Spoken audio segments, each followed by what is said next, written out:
Okay, guys, we are live. So for those listening at home, welcome to the Dungeon Musings YouTube channel. My name is Kevin Madison, and I will be your friendly marshal today, because today we are returning to our adventure playing Savage Worlds Adventure Edition, using their relatively new Superpowers Companion product to play through a World War II era story of supers, of patriotic supers, playing through Modiphius Entertainment's very cool, and this is written by Sarah Newton, Heroes of the Sea.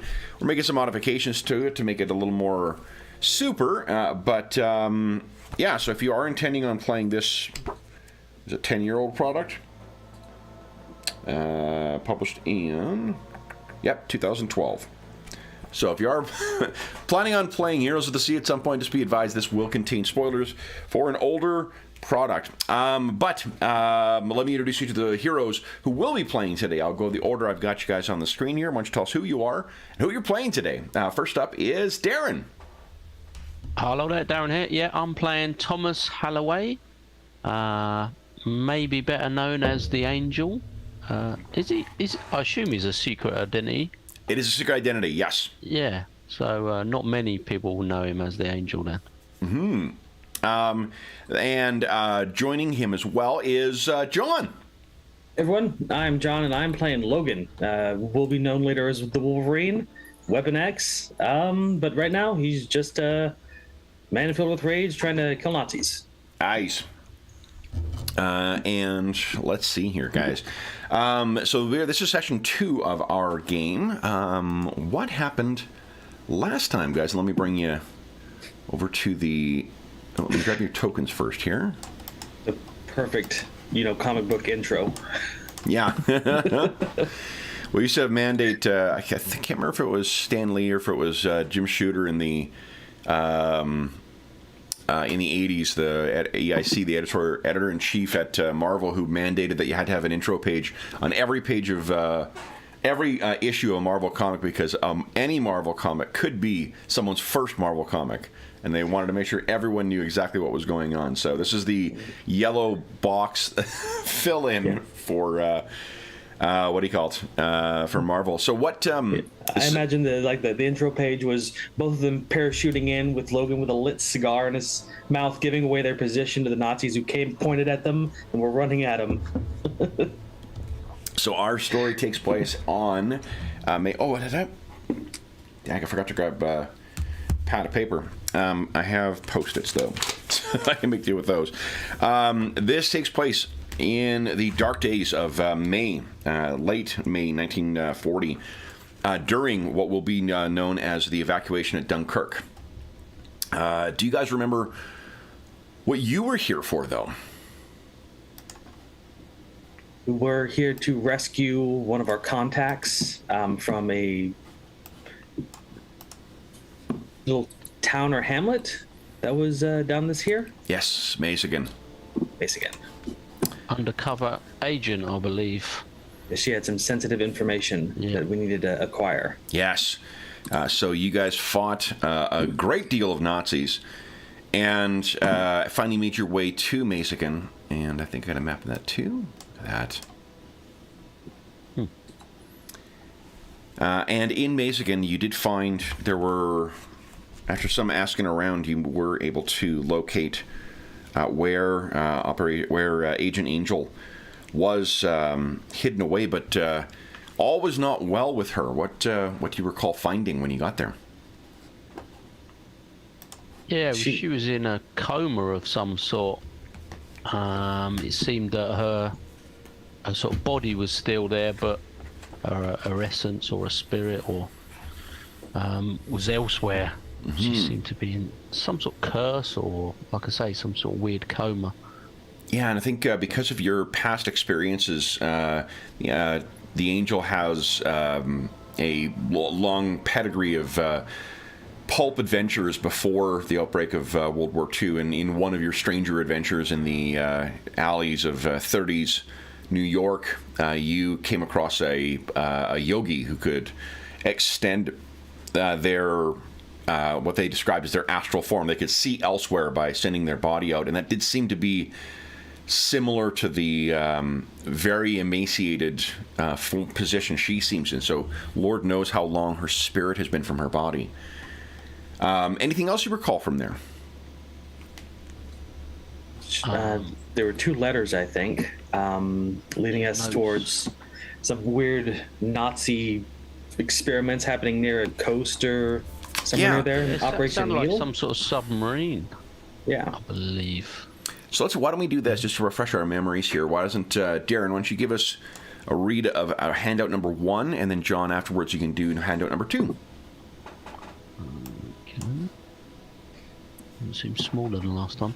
You can't remember. You can click on the circle thing; it'll make it bigger. Yep. So my source tells me the Nazis have a new submarine. Yeah, it was a new submarine super weapon, possibly involving detonations on the seafloor. A special SS group under the direct control of Walbergen, did we say it was? Yes. Is transporting it to the new port for something Friedrich called... Walpurgin. Oh, yeah. Yeah, he was the sort of mad scientist, was he? Yeah. Allied with the Hydra and Baron von Straka. Okay. So, yeah, special SS group under his command is transporting it to a near port for something called Fulnaden or Operation Needle. I've detected neither Annenerba? Yep. Annenerba is the ancestry group. It's the one that studies like anthropology and archaeology and whatnot to try and support Nazi beliefs, and the Abwehr is just the army. Okay. Yeah, well, Walbergen's involvement means this is no normal science. What are they up to? What is Operation Needle? And then the second handout says, "My mind will stand these nightmares no longer. That hideous house, that loathsome sea and sky. I must finish this document and pass it to the good people who shelter me. I fear that if I go to sleep again, I shall not awaken. It draws me so much, but it is down there, and they are going to bring it up. God help us, they're going to bring it up." Mm-hmm. Abwehr is the German intelligence as well, too. As soon as I said it, I'm like, no, that's not right.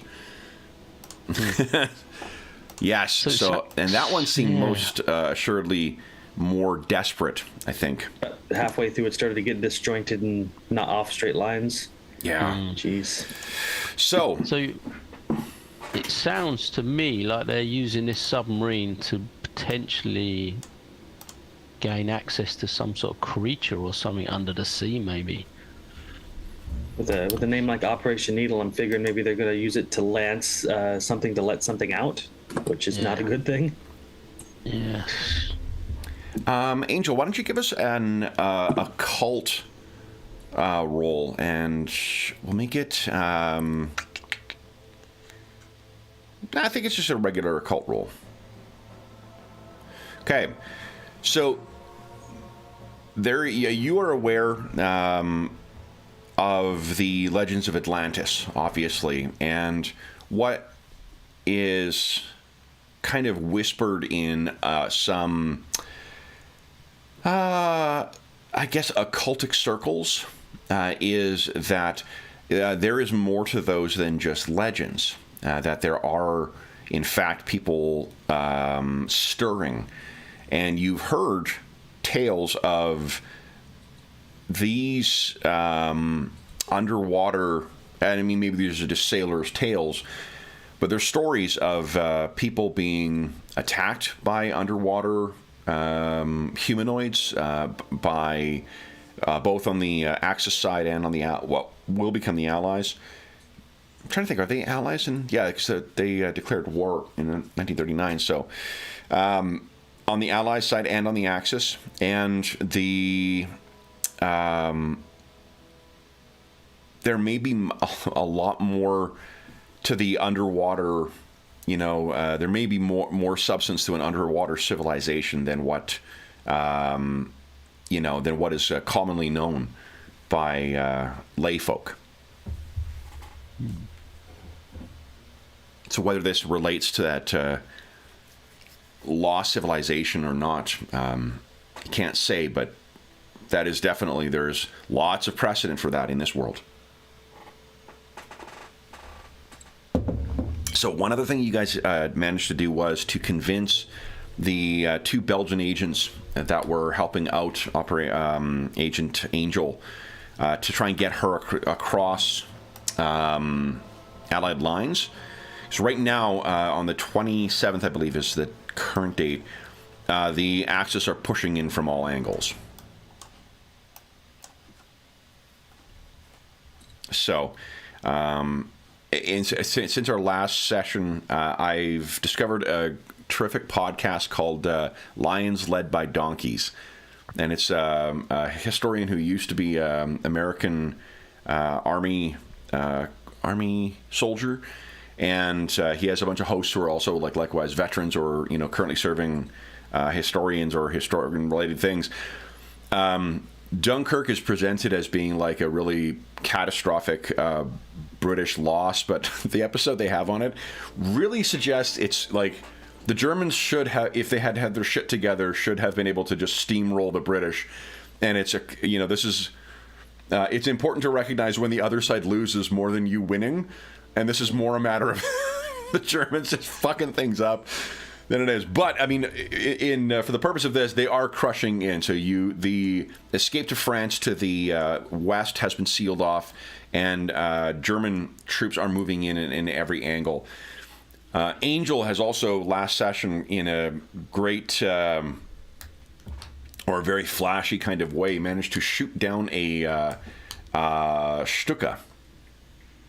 C4. So explosives.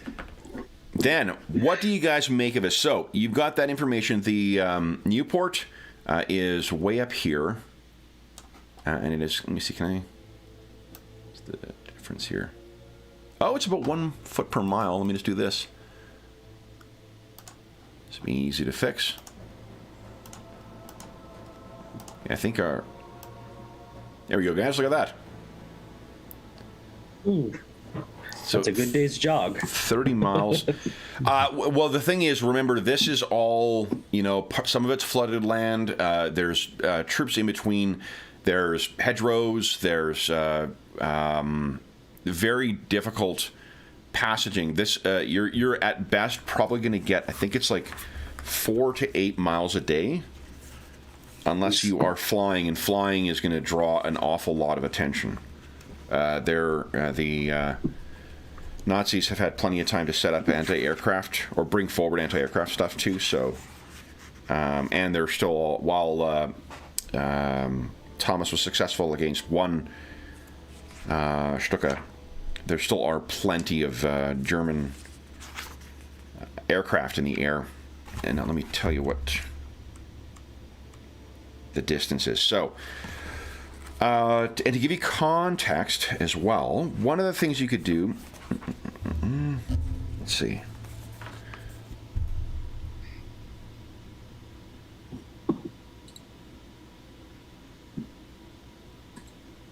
Yeah, I'm just seeing what.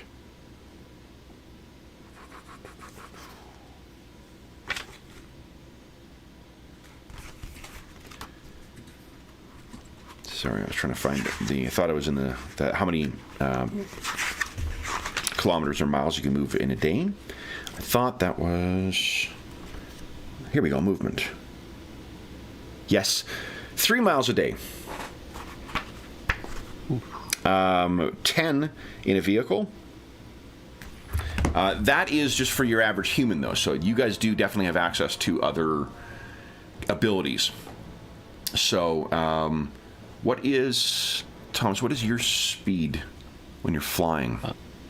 90. Pace 6, 90 flying. 90 flying, yeah. Okay, so 90 miles an hour. So, if you fly it, you could make it to Newport really in one day, but the risk is that, you could get exposed. You also, if you are, the upside to doing it at night is you're less likely to get spotted, but navigating without instruments by air would be challenging, to say the least. I assume this is all blackout at this point. Yes, yeah, like really both towns and sides have sort cities of and stuff, yeah. kept blackouts on both sides. So, so what are you guys thinking? That's the distance you need to cover. This is where you are right now. Do you think there's any wisdom in, because the two the couple, the Belgian couple, they're going to be driving Angel in some sort of vehicle. Do you think there's any wisdom to sort of escorting them part of the way in a vehicle, so that we get a bit of distance and we also give them a bit of protection, maybe? I think that's worth doing to start the journey, so we need to sort of split up. Yeah, if there's a vehicle available, it sounds like a good idea. So they would be going back in this direction.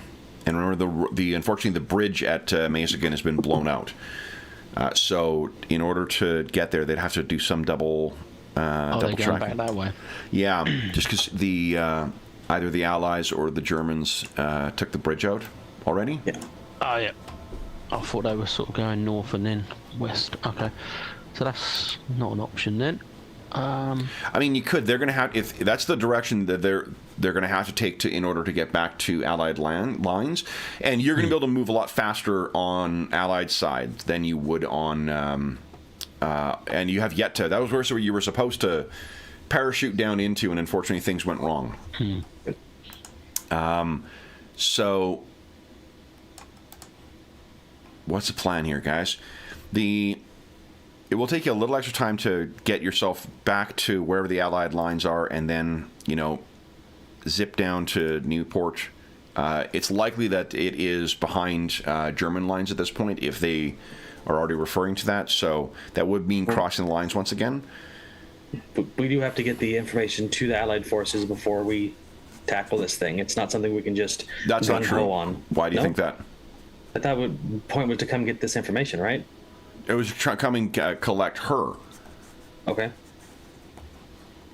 Okay, so I think we're up to the job. I think So- we'd only delay the situation if we had to report it back. so if we rely on the civilians to get her there, we can go tackle the problem. Yeah, let's stick to that plan. Sounds like a good idea, actually. Okay.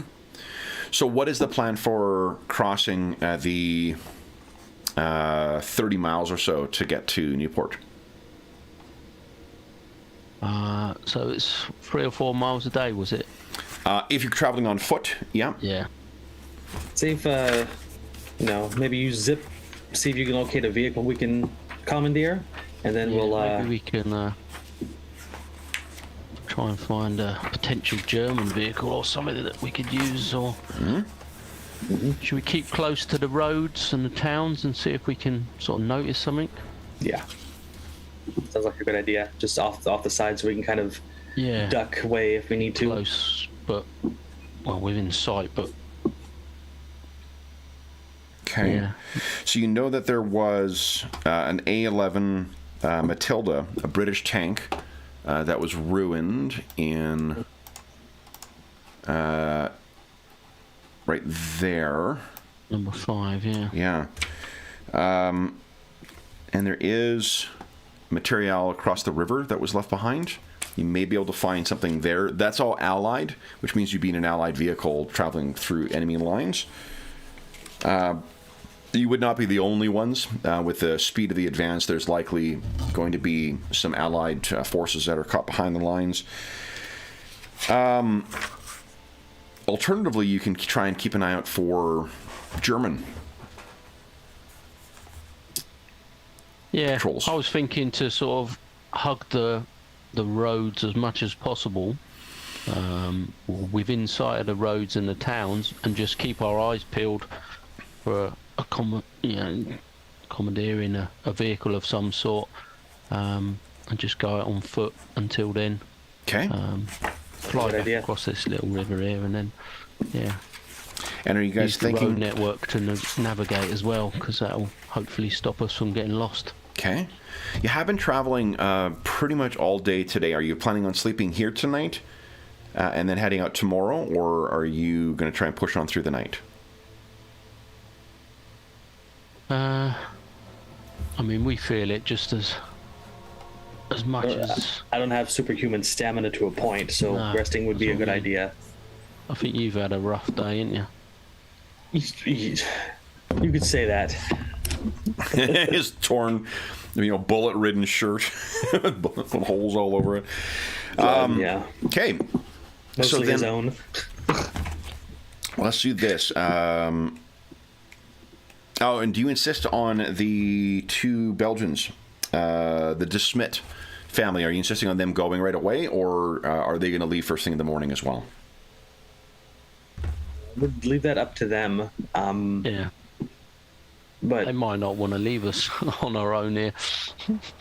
or yeah, I could just imagine it's more dangerous with us around. So Yeah, I think if given the option, they were not keen on. They were, fine with protecting her, but that was, before Germans were, occupying their country. So, tell them to get as far as they can before dark hits. okay, they will be actually heading out in the dark with it, but they're going to try and make their way for the Allied lines. So they're heading out, leaving just the two of you guys in their home. There still is, in contrast to the destruction that you guys have passed through all the villages and hamlets and whatnot, and the fighting that you've had with, entire. You faced it wasn't even just a squad; it was a full company or platoon of the Wehrmacht. And this is a weird slice of domesticity in contrast to that. There's tea in here. There's still some food in the in the icebox. Anything you guys wish to do before setting in for the evening? Certainly going to raid their food. Okay. They'll leave a little bit of coin behind, just because I'm not a thief. They're unlikely to come back too. I know. Okay. What was you, Thomas? It'll be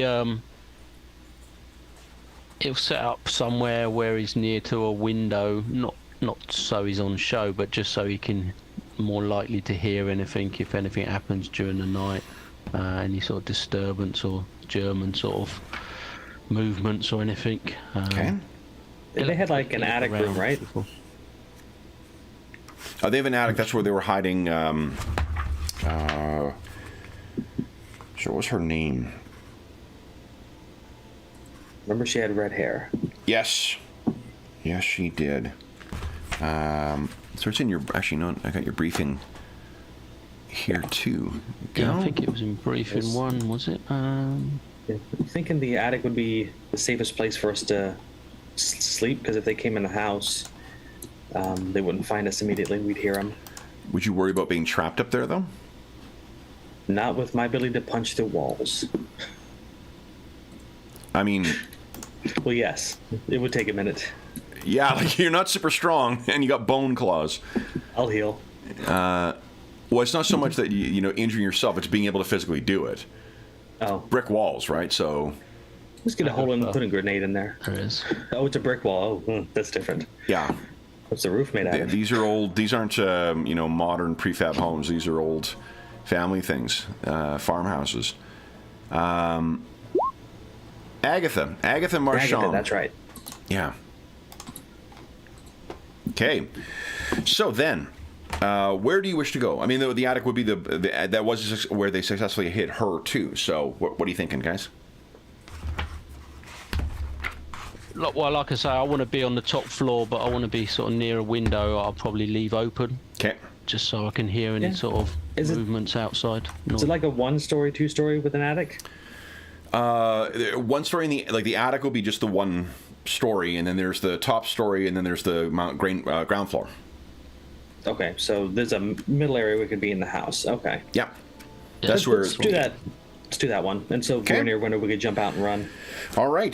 So then, would you kindly give us? Let's see here. First off, Thomas, would you give us a percentile roll, please? 19. Okay.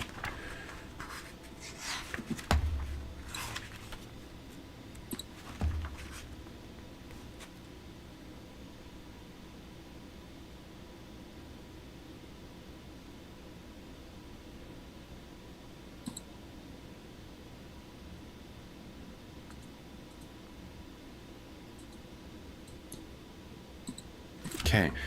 What you can hear, let's see. Why don't you each give us a notice check, please? 19. Yeah, so you are definitely the one who is up at this point, Thomas. So looking out at the darkened town and the the sound of far off battle, the rumble of artillery going off, the pops of small arms that carry over, and then the eerie silence that kind of falls in between in the night, the odd howl of a German plane that goes overhead. What is it that is going through your mind?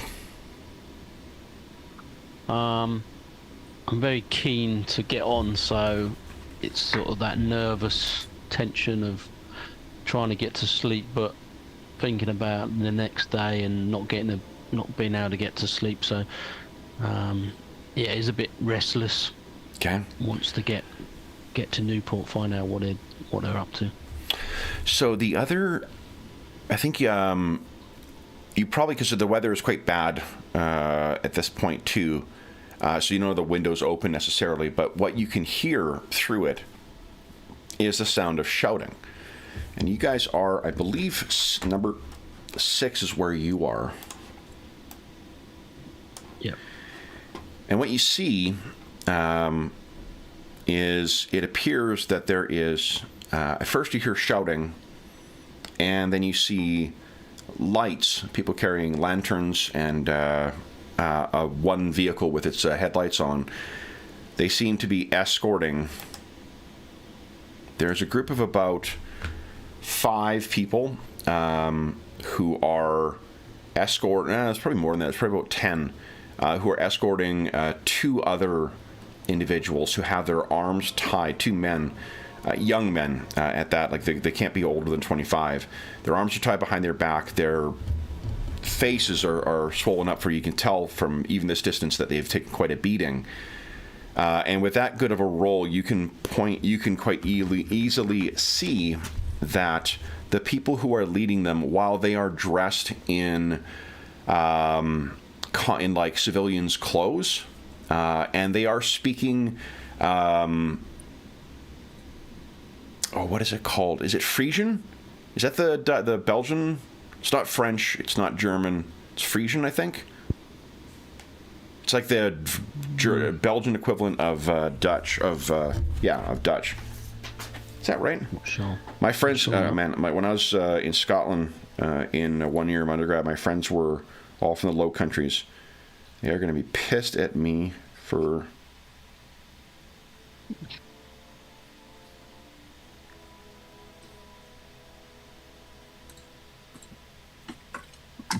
Let's see here, Belgian.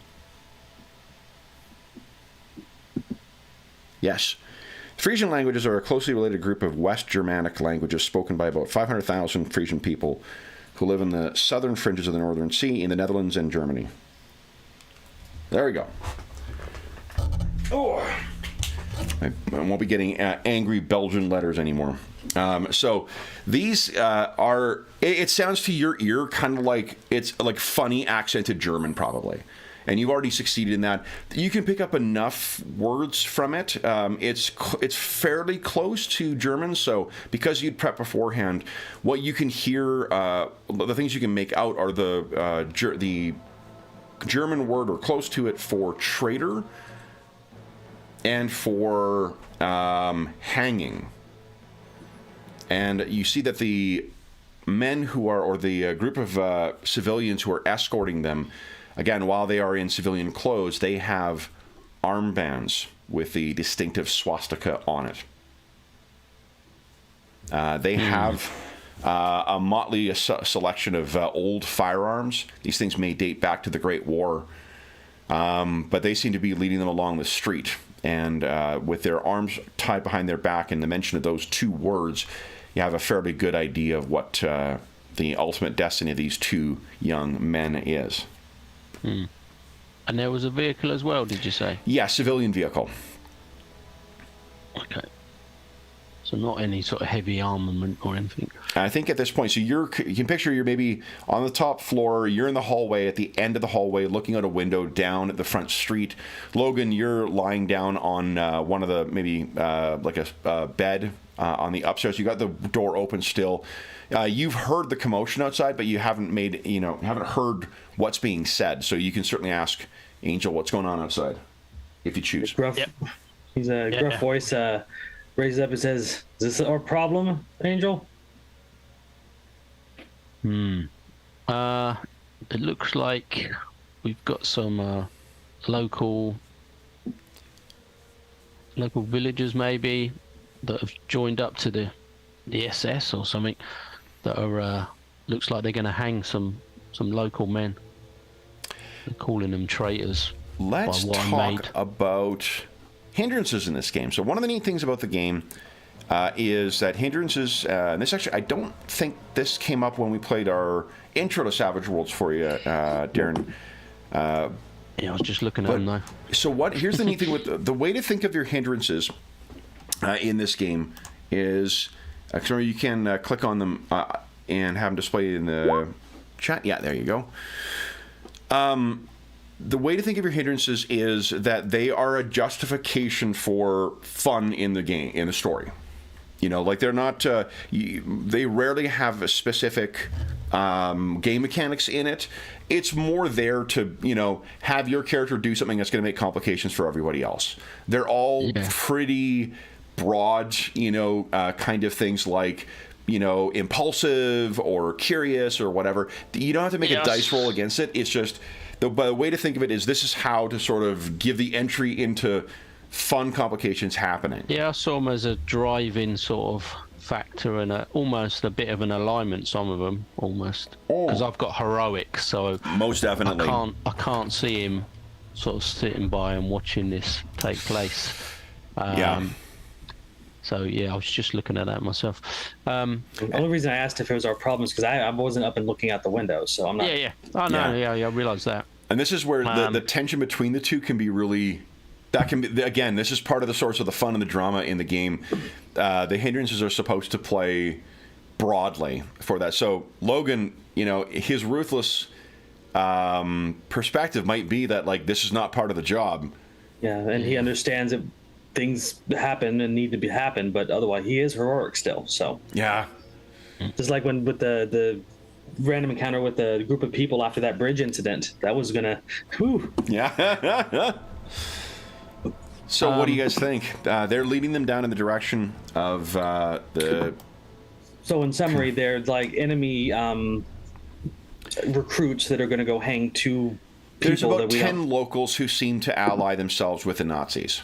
And they seem to be bringing 2 men along. That's not points in their favor. No, and I mean since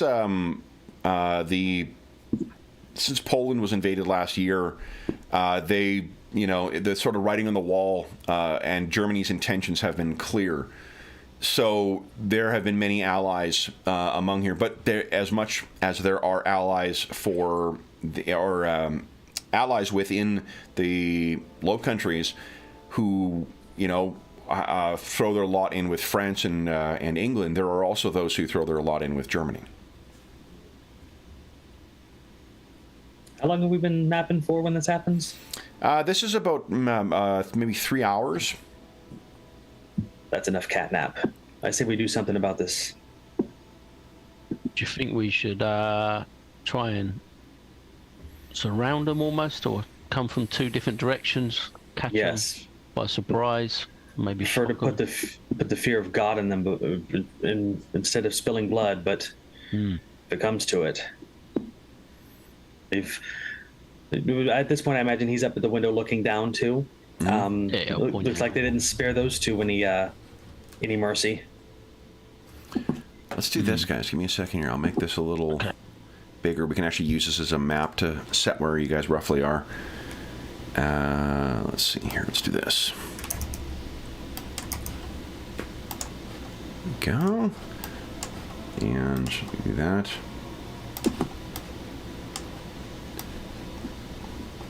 I won't necessarily use it for perfect scale, but it'll give us a good sense of where you guys are, where the enemies are. Yeah, that'll work. Okay. And let's bring you guys over. I'll make you guys just a little bit smaller here.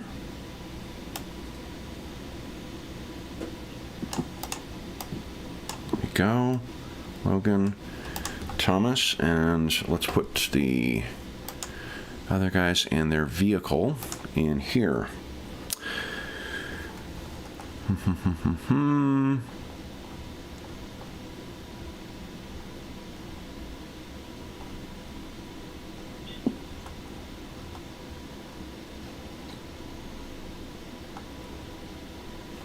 I saw Debango again. Debango!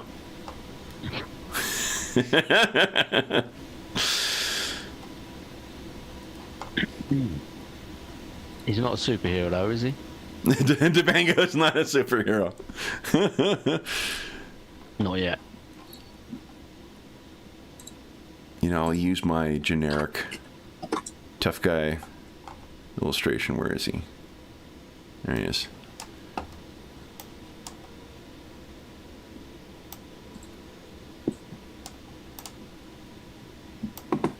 So did you want to take the front or the back, Logan?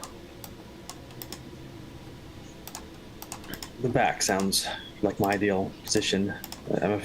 I'm sure the fear of God will be there if they see a flying That just means I can fly around to the front and you can just sort of jump out. Yeah. Behind them, maybe. I think they're going in sort of southwesty direction. Okay. Yeah, they're all heading down in down over here. Okay. So this is, we'll put them there maybe for where they'll be when you guys are going to start doing something. And let me make them a little smaller. Oop, I caught you there, Logan. Okay, he's already small to begin with. He won't mind too much. Yeah. I think he's 5'4" in the official, in Marvel, which is the official handbook. Okay, so this is the direction that they are all heading down, and why don't we just get let's get some structure to this round here. So we'll go Thomas. I got 5. Logan, nice, King, and they are acting on a 3. I'm not spending any bennies. You've already got initiative, so I'm guessing you guys don't really care about. Okay, No. So Logan, you're up first. What are you doing? He's gonna open the window and leap out to the ground and try to land with a soft sound and get behind him. Yeah, sure. Why don't you give us a 2 things. First, let's give us an athletics check just to land safely. No problem. And then give us a stealth check, please. They're making a lot of noise, and there's that car that's going along, so I think that your chances are pretty good. No problem. All right. So you are now outside of the position. You guys have controlled, yeah. Is that where you want to be, on that side of it? It's behind him, right? Oh, right, but I mean, you're not going to be that far out in the road, I don't think. Like, you've gone to the window and dropped down. Remember, this is the rounds are about as long as they are in like D&D or Pathfinder. Okay. Angel, you're next. What are you doing? So I want to come out the opposite side of the building and fly down to sort of come up from the other side. Okay. What's your pace? Flying, it's 90. 90. Okay. Yeah. No problem. So that's. Oh, it's actually not that far off the measurement. Huh. I didn't intend that. So yeah, you can fly there and then. Yep. Now, are you trying to remain unseen by them, or do you care if you're being seen? At the end, I definitely want to be seen. I'm gonna have me sort of my fatigues or whatever open and showing the colours. Go ahead and position yourself where you'd like to end up. Okay. I'm gonna end up pretty much. Okay. How high up in the sky are you? I'd say only sort of 20 foot, something like that. So easily spottable. Okay. So you fly in on them. Are you saying anything, or? So where are the sort of captive ones? Are they Right in the up middle front. somewhere? They're being led, front. arms tied behind them. Shirts covered in not like a ton of blood, but like clearly they've bled from when they've been beaten up. Bloody noses and what? Yeah, so showing my colours, like I said, I'm going to say... Do I think they'd speak English, or do Pretty you good. think... There's a decent chance. Yeah. Yeah. Yeah, so I'll go with the English then.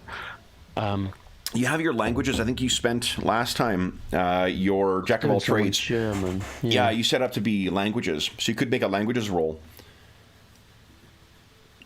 I think you got a D4, so it'd be a D4 and a D6. Let me give that a try. Okay. Logan, you might have your conviction thing tagged because you're rolling conviction when you're rolling that. Let's see, where is that? So I just noticed that on, I think it's near the top. Okay, yeah, it was pink or white, so I turned it off. Okay, so that 4 explodes. So go ahead and give us another D4 roll. Oh, yeah. D4. Nice. Yep, so you're easily, you can make yourself understood. What is he saying? I think you gentlemen may have chosen the wrong side. Okay. And at that, I'll be drawing my guns. Yeah. And I won't be looking at the 2 captives. I'll obviously be looking at the group behind them. Now, let me see here. So there is another neat thing in the game called tests. What tests are just... it's ways of using social skills to try and... You can potentially make a target vulnerable or distracted. So vulnerable means they are suffering... people attacking them have +2 to hit them or affect them. Distracted, it means -2 to whatever they're trying to do. And then if you get a raise on that, you actually shake the targets. Now, in this case, why don't you give us... Let's see how well you do with your intimidation roll. Okay. Rubbish. Can I re-roll that? You can spend a Benny? Yep. Yeah. Okay.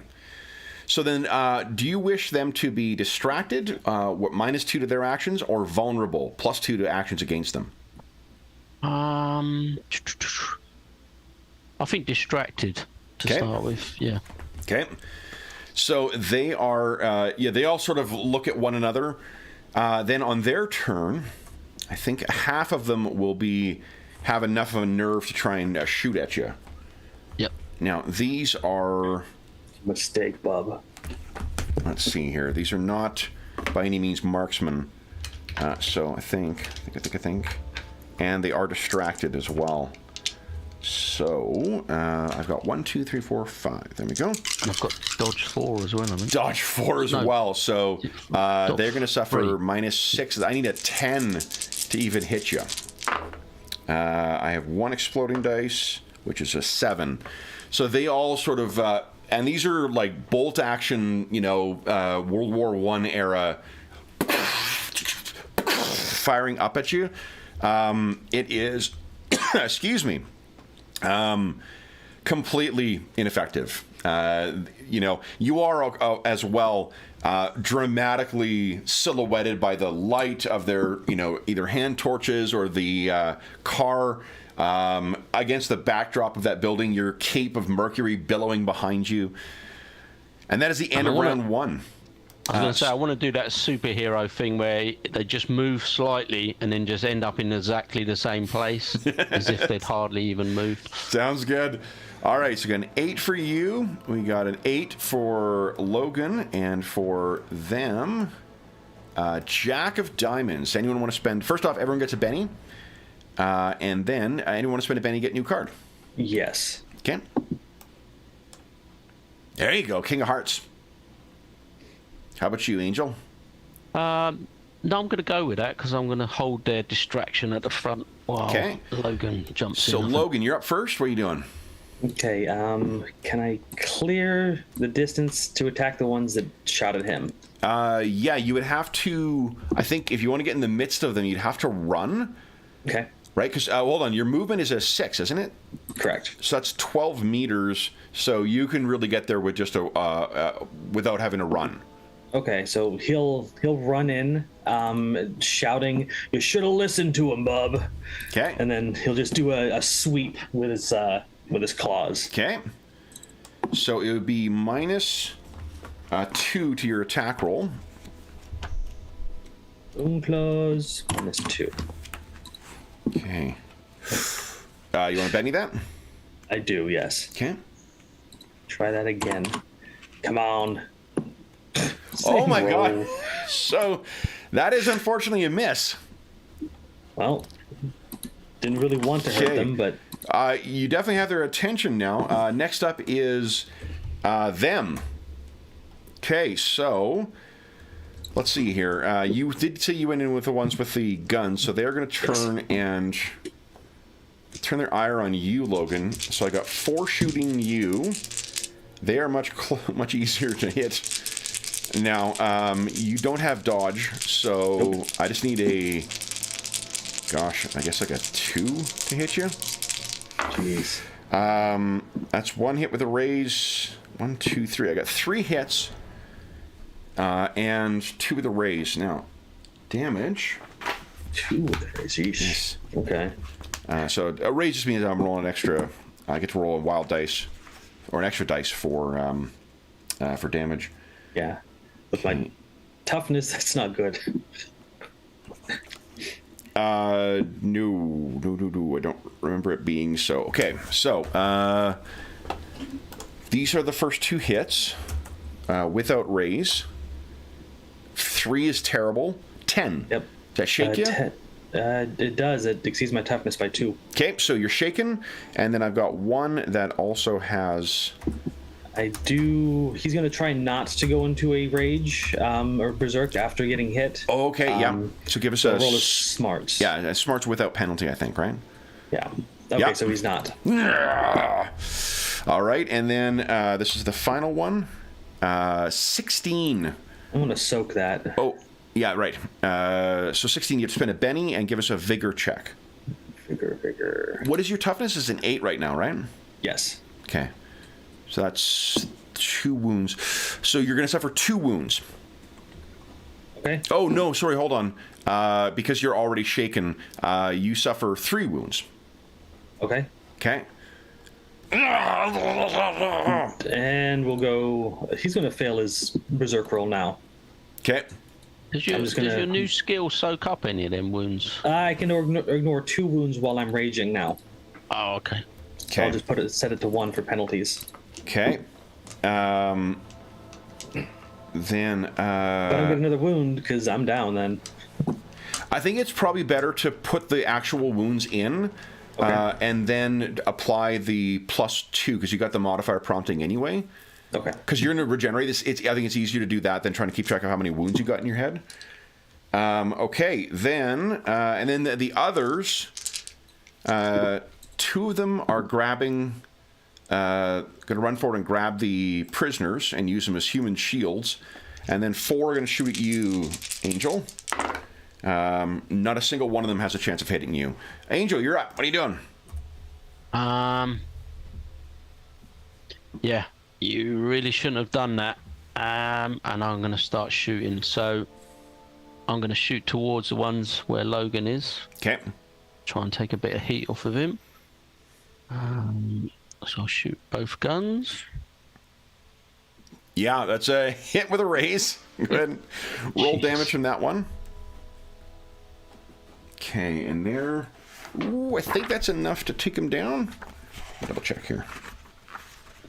I've been writing up superheroes so much that my sense of what a toughness is skewed. Yeah, that most definitely. So 1. Go ahead and roll for your second.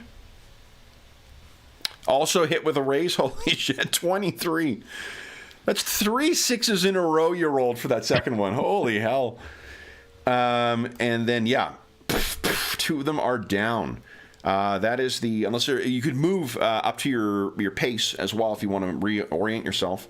I want to basically sort of fly to the middle and try and once again draw attention away from Logan while he takes a quick breather.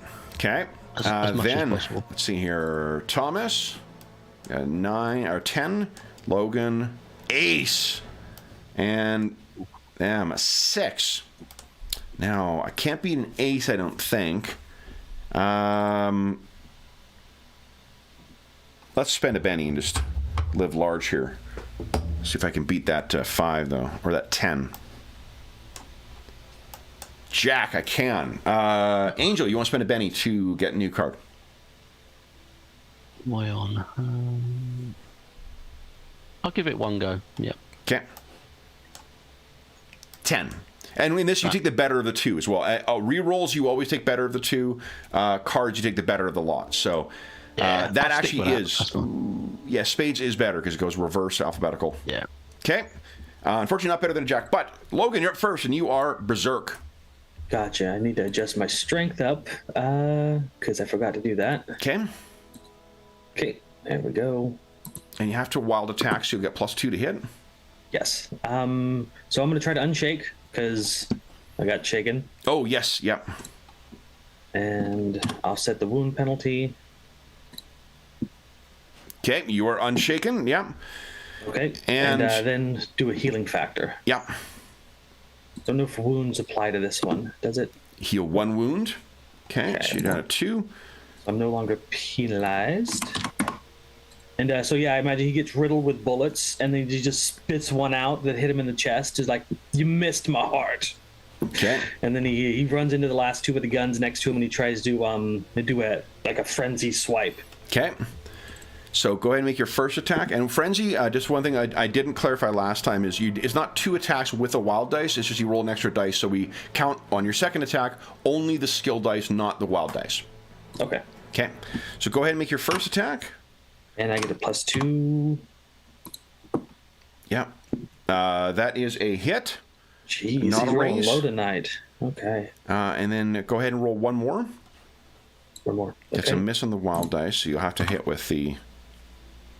there you go. Hit with the raise. With the other. Okay. So roll the first one for damage.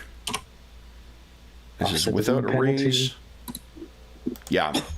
Schwack! You bury your claws in his head. And then your second one, this is with raise.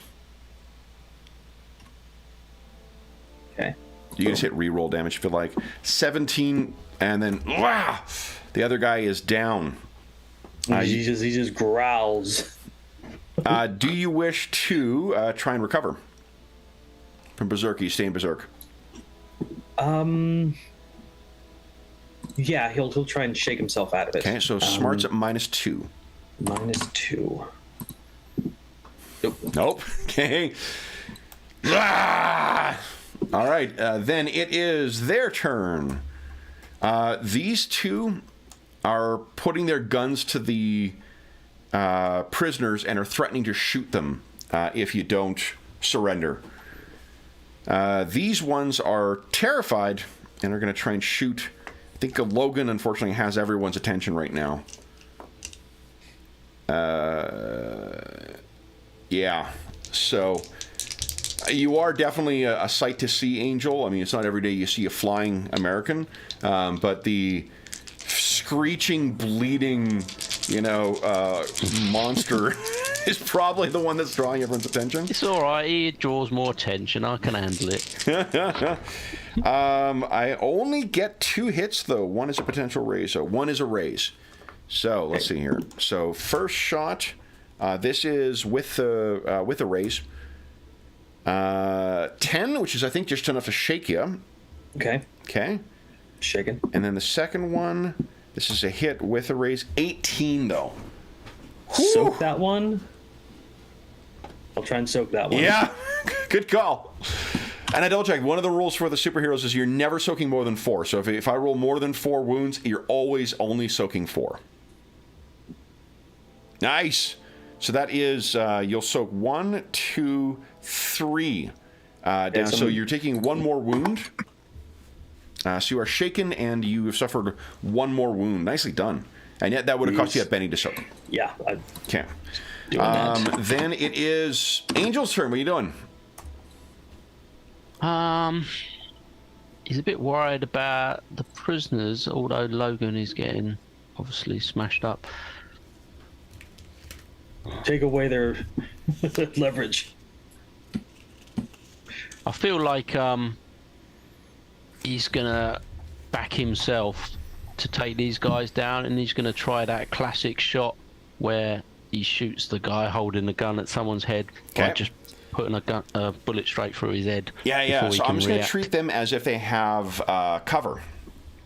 Okay. Okay, so you go ahead. Minus. Yeah. Actually, you got me thinking about something too. Hold on. Oh, I haven't. Oh, it didn't give me a modifier option there. Oh, didn't it? To do that, go to the cog or the settings tab on the far right, and on the top left there should be an option you can tick. Oh, I may be thinking of the PF2 sheet. Hold on. There's an edit button. Let's see here. It is. Okay, we go to the things here and prompt for modifiers. There we go. All right, should be good to go now, Angel. And they only have light cover. One thing I'm just checking. I'm going to see if your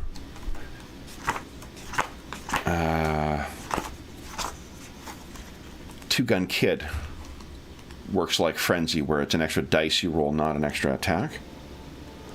Just going to see here. All right, two-gun kid.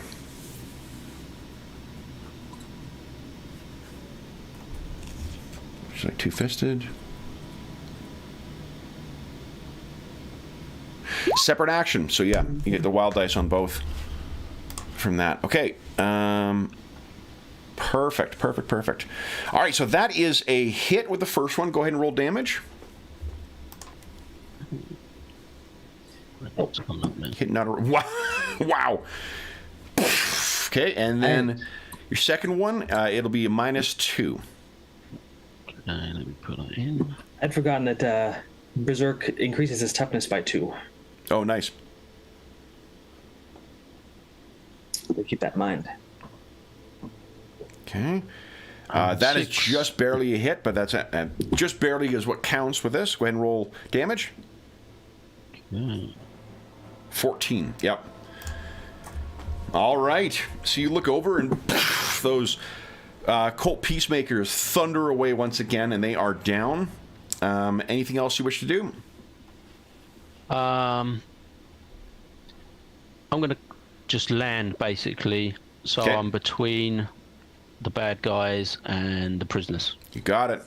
Good position. Okay, and Queen for Angel, for Logan, Queen as well, for the guys, a Jack. All right.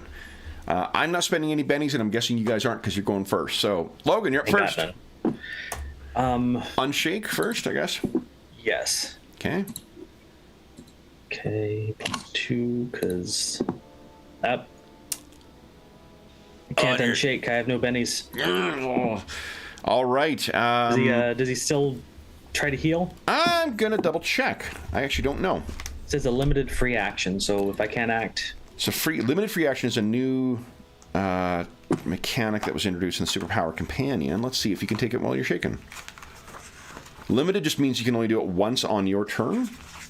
And I don't know if you need to have... Let's see here. Logan's just not rolling high today. Holy cow. Yeah, well, you're getting those bad ones out of the way before you face, you know. But it might kill me. Not super villains. Limited actions. Here we go.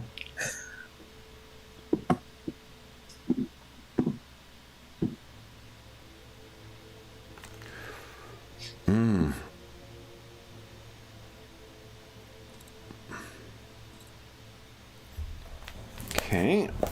It's not quite clear from that, so let me just quickly look at Shaken and Savage Wolves. Does it give you a modifier normally, Shaken? Or... No, it means you can't take actions. Oh, no. Yeah. I know you did say that, yeah. I was shaken because of the, I took damage, so yeah. That's, wound, wasn't it? Yeah. That'll do it. And you can't share bennies in any way, can you? In this? No.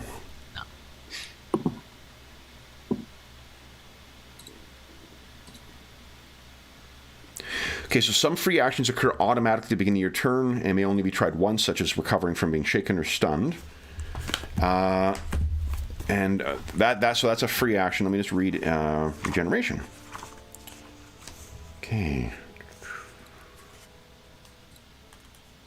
It does feel like it'd sort of be a natural thing that would just... Yeah, that's what I why I'm think leaving too. it up to the I'm Kevin's. not sure. Yeah. Curious of how it's if there is direction for rules is written, only because there's one of the ways you adjust the point cost of powers is whether they're they can do things that other versions of the powers can't or not.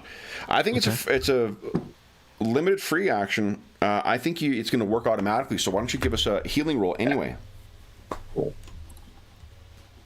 Okay. Did that include your -1 though?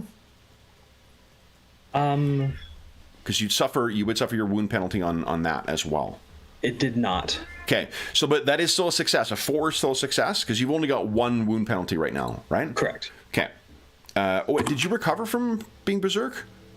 No. No, that's right. You rolled dog shit for your smarts roll. All right, so you're still shaken, unfortunately, Logan, but your body is beginning to knit itself back together. Yeah, I imagine him with his claws up, like cover, and he's like taking a knee, kind of. Yeah. Angel, you're up next. What are you doing? Just checking there's nothing else I want to Those do. weapons are old, but they hit hard. Yeah. Yeah, I mean, I shout out for them to drop their weapons, but I don't think they're very likely. You could try that. That would be, you've killed more than half of their number. Yeah. Or disable at least more than half their number. What that would be an intimidation. I'll tell you, there's a great, what do you call it, advantage or edge called Rabble Rouser. And what allows you to do is when you use an intimidation or a taunt, you're able to target a group of people all at once as opposed to one. So yeah, this would it affect?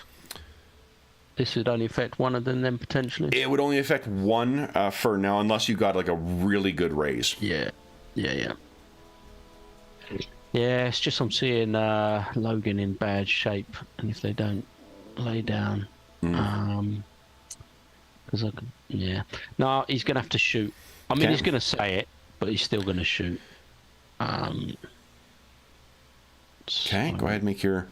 That is a hit at this range. Go ahead and roll damage. Okay. Yep. Another one down. And then his second shot. That's a hit. Go ahead and roll damage. Yeah. All right. Then it is these two's turn. I'm going to make a spirit roll for them. They might want to get the fuck out of dodge. They succeeded. So they scream out, Americana scum! One is going to shoot... Actually, they're both going to shoot at you, Angel. So you're the one who's drawing their most attention right now. So -4, -5 for your dodge. It says dodge 3, parry 1. So dodge 3, and then also, do you have the dodge edge? I think he has. Yes. Yeah. So -5 total. So I need a 9 to get you. I got a 6. I got a 7. So they're firing at you still, not able to connect with you. All right, here we go. Next round. Angel, it's a 3 for you, 7 for Logan, and 5 for them. I think I'm going to spend a Benny. Do I have to choose before you draw the card? Nah. No. I got a 7 of diamonds, which will be after hearts. Angel, do you want to spend a Benny to... I would like to spend one, please. Okay. There we go. King, you're up first. Okay. I offered you surrender, and I know I should shoot him. Okay. Yep. Solid hit. First one. Got hit with a raise, actually, as well. So that's 17. Narratively justifying all this, Logan's tired. Yeah. He's bleeding a lot. It's hit with a raise as well. 32. Holy crap. It's 37 damage. Yeah, just barely. All right. So they are all gone, which means Logan first needs to unshake. Yep. And I have no penalties, so 2 to that. There we go. There you go. So you are unshaken. Try healing now. Still, yeah, and then you're also still berserk. Chase the angel again. Do penalties apply to healing factor? To rolling for this, yes. Okay. So add a 2 to that, I suppose. So a 5? No, but not to that roll. Oh, not to that roll. Yeah, okay. they haven't modified the roll, so that's just a fail. Okay, so he doesn't heal this turn, and then we'll try to unshake. So a smarts at a -2. Now hold on. Do you do that at the end of your turn, or is it at any time? Where is Berserk?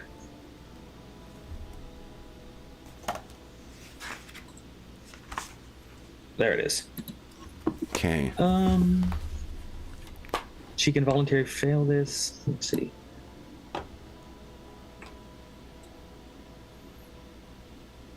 Yeah, end it at any time. At any time. Okay. Yeah, so -2. smarts -2. Okay, and then 2 for the ignoring the wounds. Well, no. You have a -2 to that on top of your wound penalty, so it would be -2. So that's a 3 is your best roll. 3. Okay. Yeah, no. So, well, Okay. 2 wounds, so it's a -4. Then I added 2. So yeah. This would be a 3. Yeah, 3 to 1. All right. So Logan, unfortunately, is howling mad. Yep. So Not healing. So he's going to try to lash out at the angel because he's just in range. yeah. Just a single attack. And yeah, it has to be a wild attack, so you get +2. So that's a +4 total to my roll. Here we go. 10. Look How what does you that can dodge? How does 10 compare to your parry? I got 11 parry. Nice! Oh man! So Logan races forward. Yeah! The claws Just imagine he's come got within like inches. blood. Yeah. Imagine Okay. blood's coming through his eyes. He can't see well. And he's just like, get still. All right. So next round, let's see. Angel is on a 5. Logan, Queen.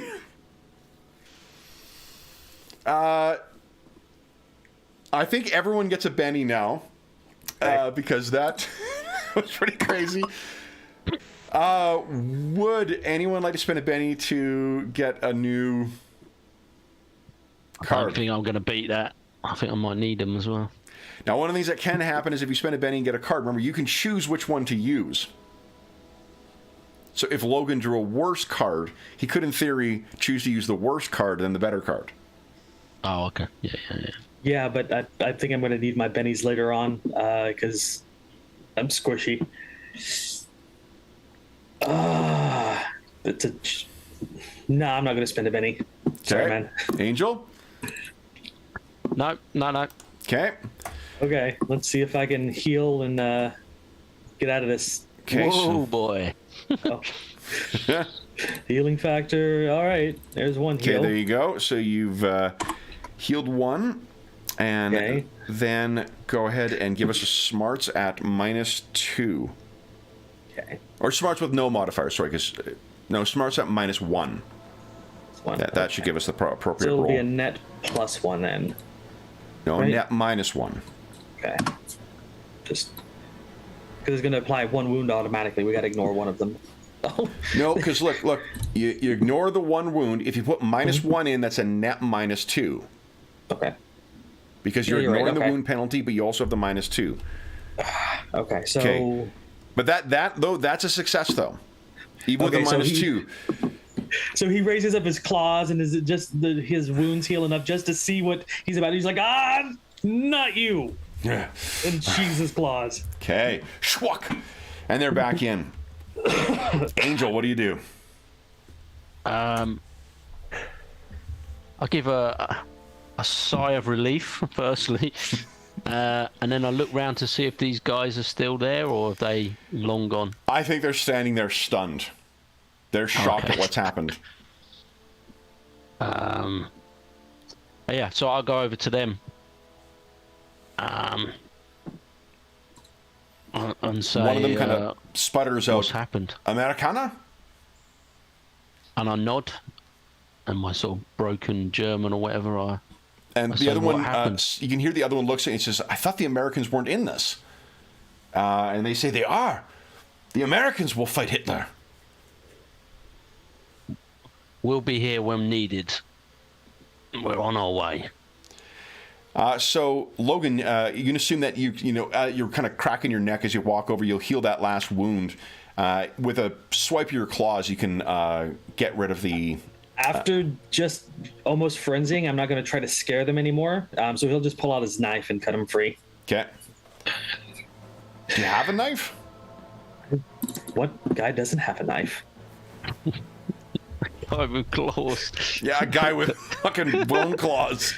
Well, yeah, but you might need a knife and civilian stuff. I thought you used It it for everything. doesn't say on the equipment, but I assumed we had basic stuff. Yeah. So, those are freed, and then they sort of look at one another. If you don't stop them, they'll turn and they'll run off back in the direction that they came. They're shocked at the scene. So you guys can picture you're standing in the night. The car's still running here. The lights are on. There's 10, dead Nazis. What do you guys wish to do? Yeah, so we only got about half of the way through the night, was it? Yeah. Did you say? Pull the car up to the side of the house and take a nap. Yeah, we could just... most of these buildings empty anyway now, or... There still were people in several of them. I think you can probably see people looking out the window going, "Who?" Yeah. And not all of them, but in some of them, yeah. This is not like a place where, war has been raging here for I'm months just or a bit- years. This is like it came today or yesterday. I'm just a bit worried that if any Germans come along, they might take it out on the town if they see all these bodies lying around. So I think I'd at least put them bodies in that building where number 5, where the tank is. Try and sort of drag them over there. Sure. Yeah, I'm not going Logan- to spend lots of time hiding them, but Logan complains the entire time he's helping you. I think as soon as if you start doing that, what you'll see is doors will open and there will be several people who come out. They've heard the commotion, they heard all the gunfire and whatnot. They're helping you do the same. So you have enough who are able to help you, and I think you're certainly going to be able to get a full night's sleep then too. They will offer you a hot meal and a place to lay your head. Logan will tell them, might as well keep the weapons and you might need them. There's an old guy who kind of nods like he knows precisely what you're talking about. So then, apart from that, it seems like the rest of that evening goes well. So we're on to, I believe, May 28th now. Let me double check here. Logan saying he's too old for this shit. Pops a cigar and starts smoking it. The lady gives you a dirty look. Oh. What am I talking about? They smoke like fucking fiends. Of course, they're fine with that. I open a window. I remember I swear to God, it was my friend who was Italian. Him and all his Italian friends who were on exchange in Scotland.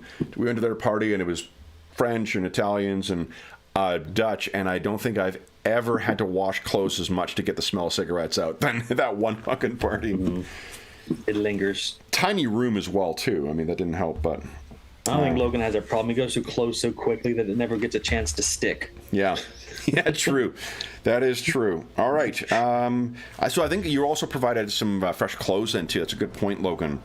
They're grateful enough to you. So you're not wearing a uniform any longer.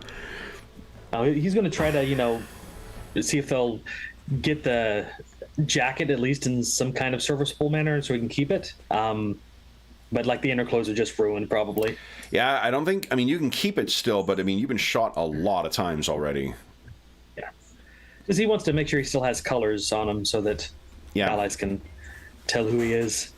I also learned too the Operation Geist was the effort by the Germans to try and send during the Battle of the Bulge to send English-speaking Germans behind the enemy lines. Turns out that's a war crime.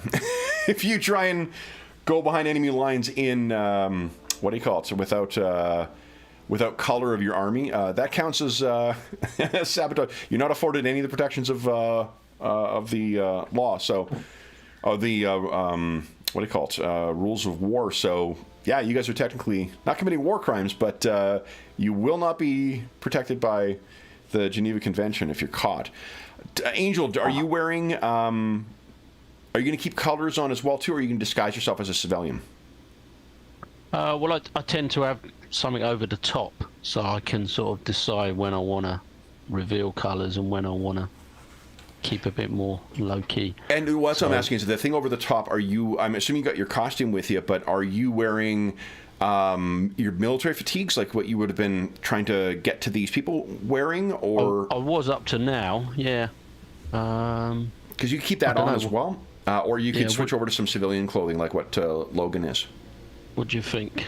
Do you think I should stick with the military or go civilian? Well, if I'm already in clothing with just the jacket showing my colors, I mean, I could pull that off at any time, so we could... War crimes. Pfft. There's no fair in fighting. Well, it's not any war crimes. It just means that you're not considered an enemy combatant, is the way it works. I don't want to misspeak on that. If they catch us, they're going to experiment on us anyway, so screw convention. Anyway, this is an aside too. I just thought this was a funny story. There was apparently one American general who was involved with it too, and the way they were testing the Germans, like, it was a completely unsuccessful operation. They did not do, the Germans did not see a lot of success with it. But the way they were testing them was with baseball lore, and one of the generals knew fuck all about baseball, so he almost got shot by his troops because he didn't know enough to pass the test to prove he was American. Oh man! So sorry. What's the verdict then, guys? Civic clothes. We're gonna. If Logan's gone with the civvy clothes, I'm gonna switch out to the civvy over the top of my suit. You got it. All right, then next day, you've got that vehicle, so it should cut down the trip to be about maybe 2 or maybe 3 days. So that's really not that bad. Then, why don't we do this, guys? Let's go back to the big map, and then we'll take our mid-session break. Is it a German marked vehicle, is it, or...? This is just a civilian vehicle. Yeah, it's just these seem to be, as is unfortunately often the case in conflict, once... and it's also at the half-milli part. Why don't you guys each get a Benny as well? Says to go by way too quick. Man. Savage Worlds is just very engrossing. Okay, so you guys are here, and you said you're going to try and go behind enemy lines here, follow the Germans rather than trying to get across and then make your way over and then cross the lines once again. Yeah. Okay, so everyone's got their Benny. Let's take our mid-session break. We'll come back, and then we'll see how the trip to Newport goes. Nice. So for those listening at home, we'll be back momentarily.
Living on the edge once again.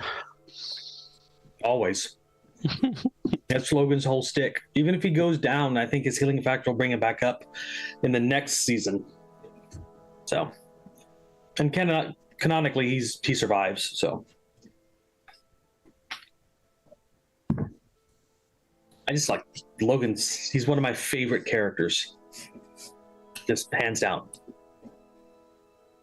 It's like he's making the clinch every time he needs to make his check not to hurt somebody innocent. He manages to do it. So far. Yeah. Those bone claws are nasty. If he hits you, it's not going to be good. Them guns ain't doing bad, I must confess. No, that was pretty good. And Logan isn't much tougher than normal humans, so he just heals. Unless he's in a berserk, then yeah, it's like he's got some armor.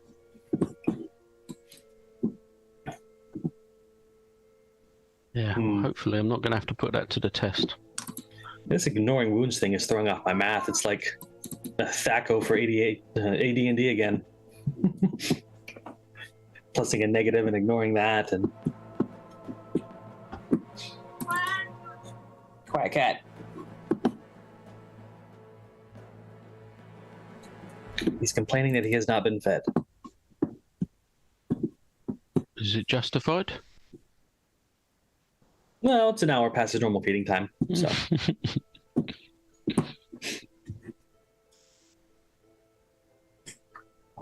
The wife will get him, though. See, I have her feed him so that he bonds with her, so. Yeah, the first time she tried to shove him in a cat carrier, she got marked up pretty good, and hasn't happened since she started feeding him.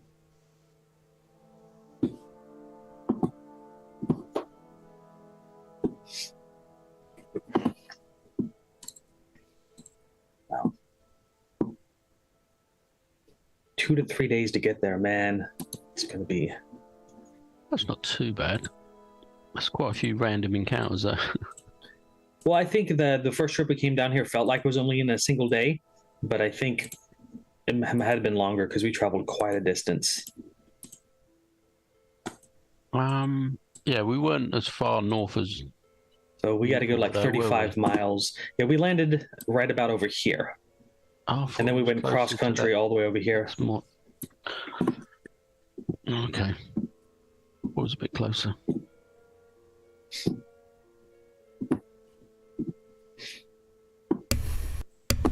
All right. So then, that sounds perfect. Like, I did not plan that whatsoever. I'd like to take credit for setting up the measurements, but I don't think I thought about that beforehand. Mm-hmm. Okay, so then, let's see.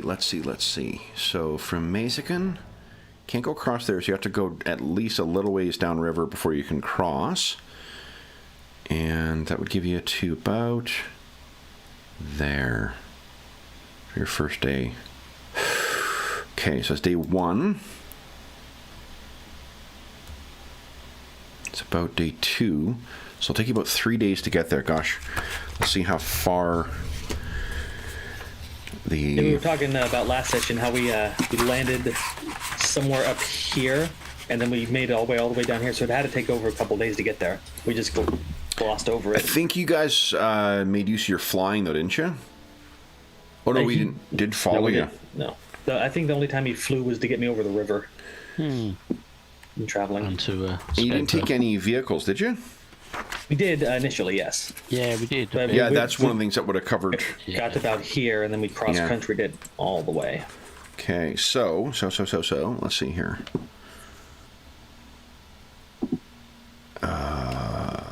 Over here, like, thinking it's really slow, but then I remember like we're in Boar area. Yeah, and there's just... everything's crowded. And fluctuating front lines with everything, too. I do like, in the product, they give you an easy-to-read map of where the front lines were on different dates. So, it's pretty cool. Pretty helpful for the Game Master.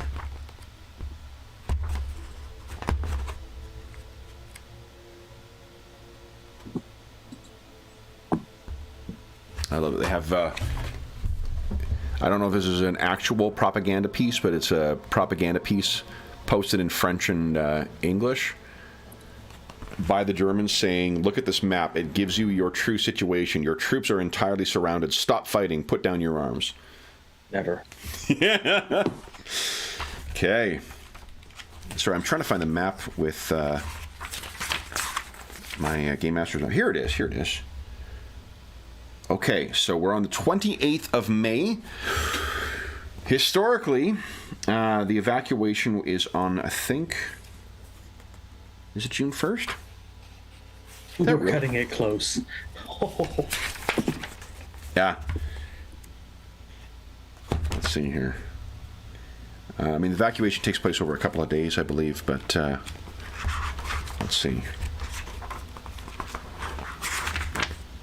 It was over a number of days, though, wasn't it? So, Yeah. Had to be, yeah. And it was the film Dunkirk does a good job of depicting like the motley navy that used to evacuate everyone. 26th of May to the 4th of June, it says in Oh wow! Okay. our friend Google. Nice. There we go.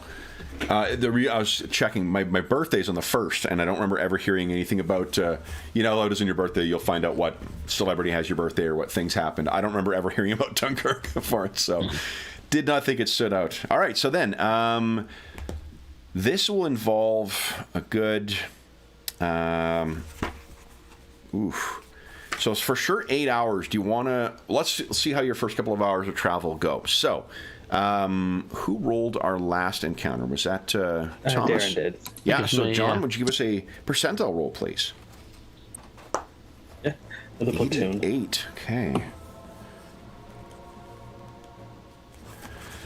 All right. So, as you are making your way, and you guys are, because you're in the vehicle, you're having to stick to the higher roads. Remember that they're well above the surrounding countryside. This is a non sequitur too, but I found over the course of D-Day, part of them, like there was the amphibious assault obviously on the beaches, but because so much of the Netherlands had been flooded, there were full on fucking amphibious assaults that were occurring on some things because you're effectively crossing a lake in order to get to a village or a town. So anyway, I've heard a lot about World War II in the last 2 weeks because of that podcast.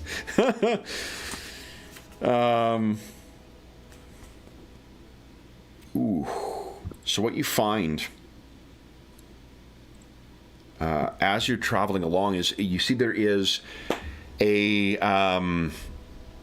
the road at first seems full of people, and you'd first think that, well, this is.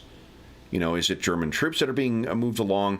And then as you get closer, you realize, for one, like there's far too many short, small people who you later identify as kids in amongst the column.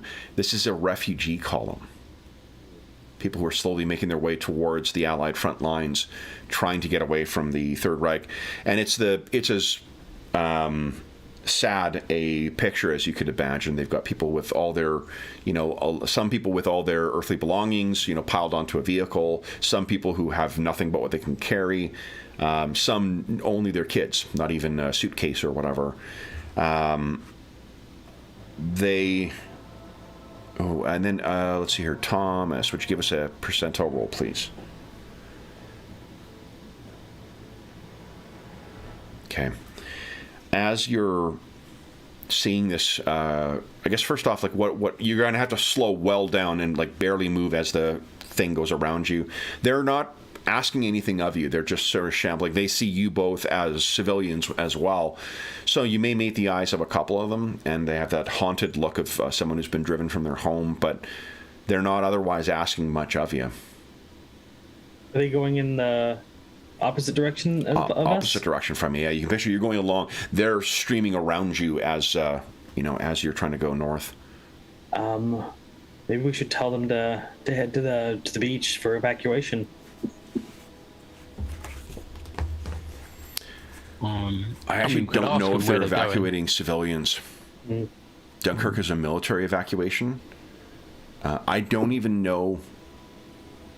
I can't remember if there are any French troops that were evacuated too. I think there probably was, think there was, yeah. Yeah. Because it was part of the Free French army, right? De Gaulle's.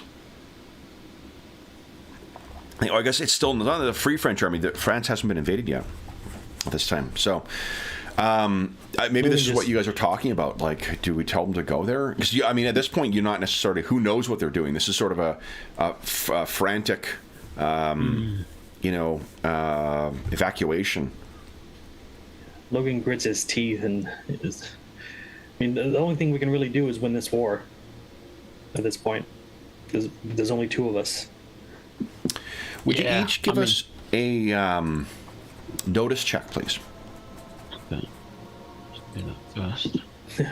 Logan is just too caught up in being angry. I think because you heard it before, that's a success with a raise, Thomas.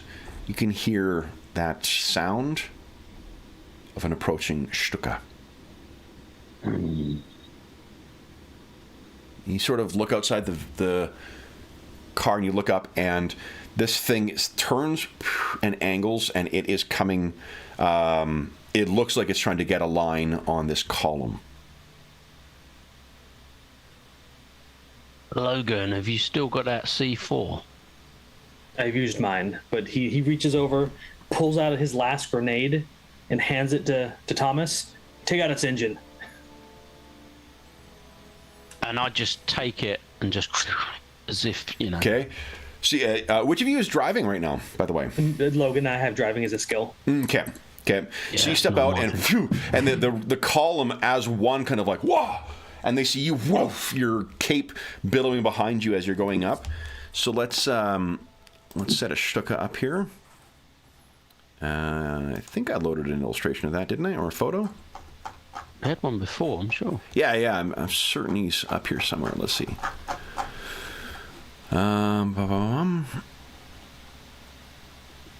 Buy pineapple grenades. I no longer there we go. Yeah, I haven't got any. Okay, so this thing is coming down. Let's draw some cards here. Go. Angel. And, sorry, actually, I put that to them. I'll give you one as well, Logan, just in case you want to do anything. Do you guys... I will be wanting to do something. You will? I don't Okay, know great. How effective it will be, but yeah. Okay. So then, first, unless I'm not spending any bennies, so Angel, you're up first here. Yeah, I'm looking to fly, maneuver into a position where I can get to the cockpit and try and get this grenade in there. Yeah. Let's just have you give us a. What did we use last time? Did we use piloting or did we use athletics? Ooh, that's a good question. Try to look at your character. I haven't got, I've got the darn I haven't PDF. got piloting. No, so I think it must be athletics then. Yeah. Yeah. So give us just an athletics check, and you've. I checked chat history. It was athletics. Yeah, you bumped up your athletics as well. Nice with a raise. So I'll give you a +1 to your athletics attack to, you're trying to throw the grenade, right? Yeah, it depends. If I can get close enough, I'd be looking to sort of pull the cockpit open and actually throw it in. But yeah. Okay, the let me make a spirit check for the pilot. Can't dodge a grenade while you're strapped into a plane. Well, I'm just wondering if, I see this going one of two ways. There is the possibility that he just is in such shock, he's just like, what? And he's able to open the thing up and drop it in there without a problem. The other thing is I rolled a 14 for my save, so he's going to try and contest. He's like, no, okay. 9! He knows exactly what you're trying to pull. So why don't you give us a... let's see here. So you position yourself well enough. He looks over, sees you, and he's trying to hold the thing shut. So let me get a contested strength check. okay.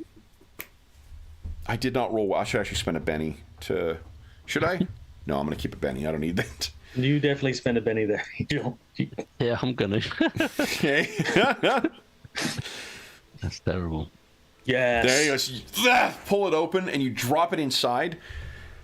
preferably towards the back or where he can't even reach it, Yeah, and he he's couldn't even reaching down back. between his legs trying to get at it. Why don't you give us... let's see here. I'm going to let him try and eject, I think. Okay. So he will... actually, with the strength, do you want to jam this... because you rolled so well, you could pull it open and then jam it close so he can't get out if you like.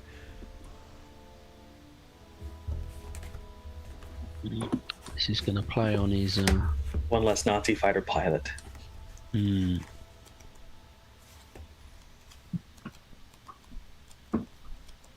Yeah, I think at grim times he's going to try and do that. Okay. So yeah, that means the guy is not able to, because it's not like an ejector seat here. He'd have to throw himself out. I think. I really don't know. And when I run these kind of sessions, I'm sure there I'm are pretty sure it's a historian manual viewers who sort of just pull lose the their thing mind. open and... Yeah, I think it was quite a manual. So give us a 4d6 exclamation mark roll, please. 4d6. Oh, Oh, all right. Just 46 damage. 46 is pretty good. Not far off from some of your other rolls today, too. So 4d6 exclamation mark. What did I roll there? 1d. You just roll a d6 exclamation mark. There we go. Third time lucky. So it explodes. Doesn't just like blow up the entire aircraft, but it definitely like what you can see from below Logan. So Logan, what were you planning on doing?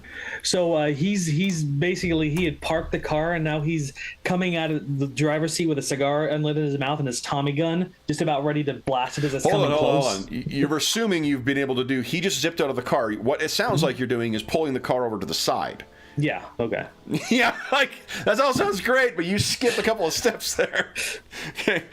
So you pull the car over, you're reaching back for the Tommy gun, and that's when you hear kind of like a titter from the crowd, and you look out the side and you see Angel is flying away, that red cape of his flapping in the breeze, and this thing kind of, instead of coming down on a bombing run, it's going to the side and then arcs off, loses control, and slams down into the ground, exploding. Well, in typical Logan fashion, he puts the Tommy gun back down and goes, oh, that works. As you land, the crowd, while they were dejected and disheartened before, you're greeted by cheers and gratitude. Yeah, I mean, he won't be soaking it in. He'll be appreciative, but he'll be sort of gesturing, keep moving, keep in cover, Yeah. There could be more. He's more cautious than sort of celebrating. And I think in the in the hackish film version of our campaign, as you land, there's one Dutch kid who runs up with something clutched in his hand, and he's saying at you something you don't quite understand at first, and then you're like, what? Superman! And you can see he's holding up a copy of Action Comics #1, this billowing cloak, red cape behind the kid. And the dad scoops him up, and says, "Thank you." And you get back in the car. The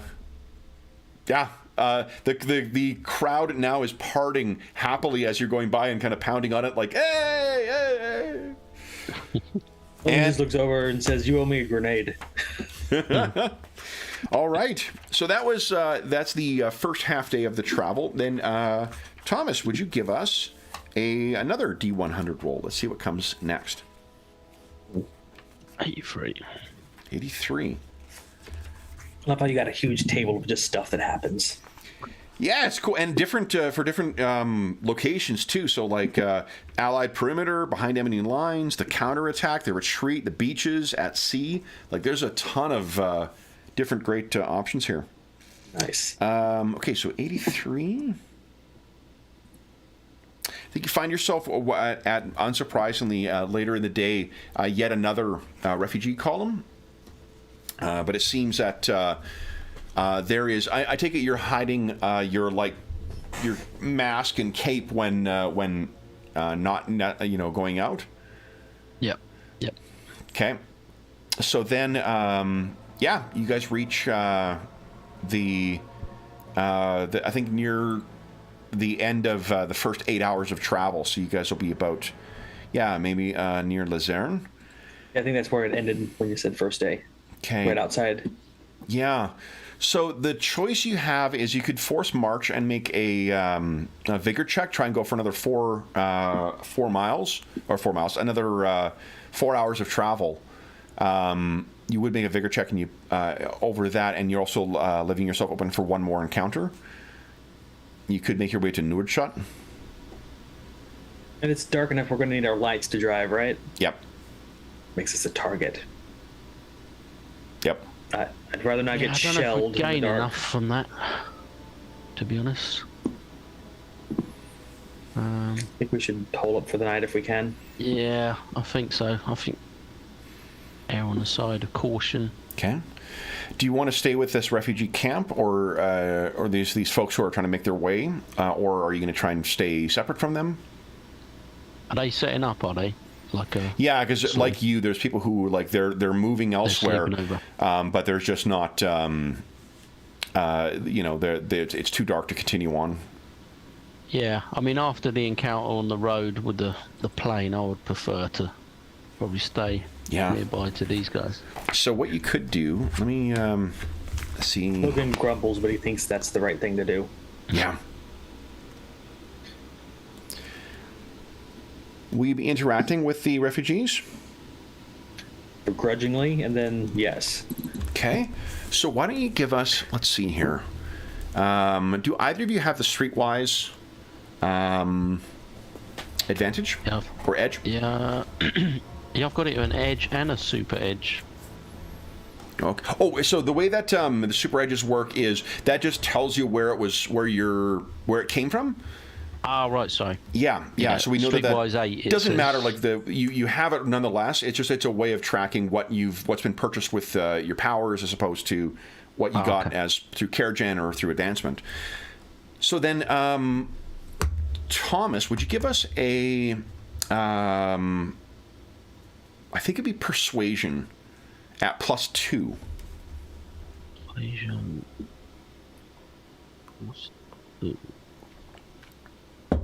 Oh, didn't like that. Oh, remember not the plus sign.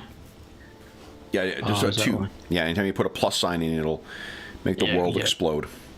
Yeah. Can you get a 0? That's not possible. There you go. Okay, so what you find is, let me see here. Get the stats for it.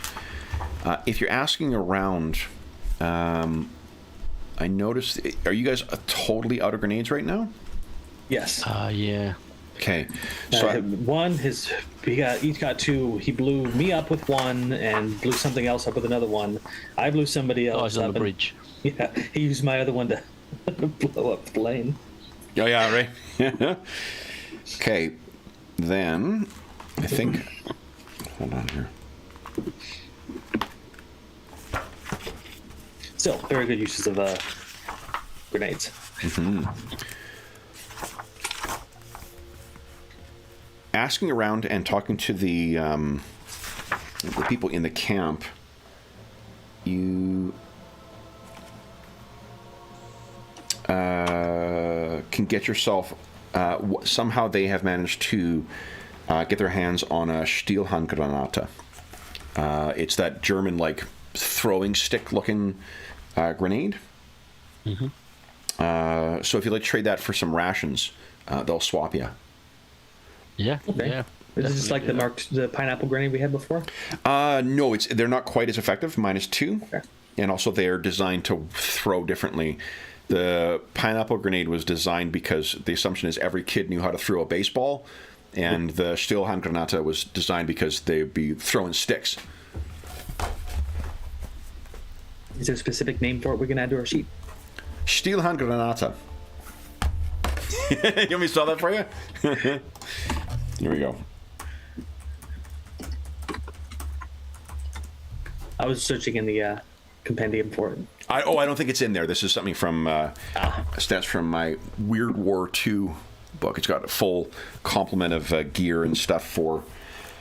This is for an earlier version of Savage Worlds, but it's not changed enough to have that. So basically, John, it's 3d6 minus 2 damage. Otherwise, it's got the same profile as. Okay, so it's only the grenade. damage. Yeah, only the damage. Okay. So then, that night, would you guys? Let's hear who rolled. Darren, I think you rolled last. I rolled the last one. I think. So John, would you give us another? 47. 7. Okay. Minus 2. There we go.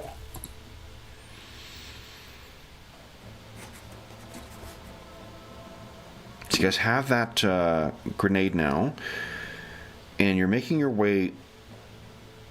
Oh, I need to draw a card and see what. See how many are here. 3. So there is, as you are making your way. I guess before I tell you what's happening, tell me about Thomas. You made a good impression on everyone as you're making your way through. What else are you guys doing while you're camping in here? This is, you can picture, it's there's probably a bunch of people who are staying in like maybe a barn or a farmhouse, are doing their best to make do with what they've got. You are also seeing some people who are hostile to the folks making their way across here. You could try and, while you're here, you could try and gather you could try and like gather information as well. You could do some either that it's networking is the sub mechanic that we use in Savage Worlds, but you'd be using persuasion or intimidation, or perhaps another skill if you can pitch me on it, to ask around and try and find other information. You could also try and secure other. I gave you the Steel Hand Granata because that's, you know, you mentioned that you were down the grenade, but if there's other things you want to try and ask for or ask about, you could do that. Okay. Well, Logan's going to keep an eye on those people acting hostile towards the refugees, or not cordial, because it gives him somewhere to direct his ire and protective instincts. Okay. So if he sees somebody trying to shake somebody else down, he's going to get involved. Okay. Okay. Why don't you give us let's just see if anything of interest happens. Why don't you give us a intimidation check, please? Okay. Nope. You want to bang that? I do, because the things he's good at aren't very nice, and that's better. Okay. So yeah, there's maybe a point where someone, like, they were handing out rations, and someone was trying to take it from, you know, some other like an adult man was trying to take it from some kid, and we see this, you know, very hirsute hand grab him, and he looks over and sees you, and with a look, you know, even though he's a head taller than you, he knows that he made a mistake. Gives it back to the kid and sheepishly goes over. The kid looks up at you. He's not quite sure what to make of you. He just looks down and just rough head pat. Go ahead, kid. And the kid turns and runs off. What about you, Thomas? Yeah, I'm more interested in trying to find out if anyone's seen like a special group of SS soldiers, and I'm going to give them a description of this Frederick Walburgen. Oh, yeah, good call. And see if anyone's seen any sign of them in the last day or two. Sure. I'm so glad you're more operation-minded than Logan. Yeah. So I think then that would be, if you're using a soft touch, that's probably persuasion. Would you click on Streetwise? I don't know if that applies necessarily to this, but let's see here. Yeah, it's not necessarily. Let's give you a +1. Let's split the difference here. So give us a persuasion roll at +1, please.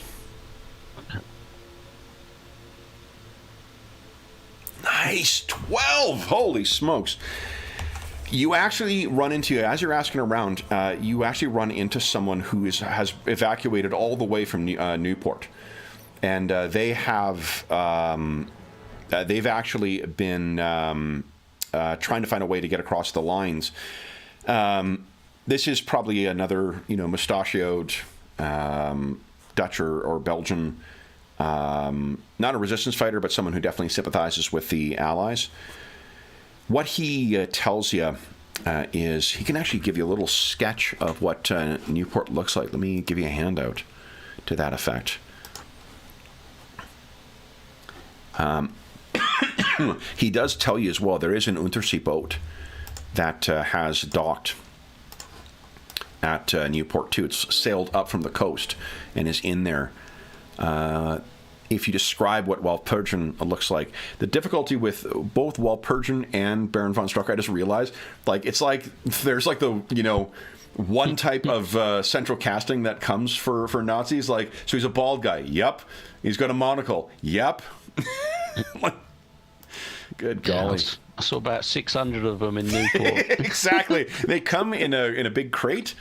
So let's see here. That's Mace again. We are the masters of mass production. Exactly. Here we go. Here we go.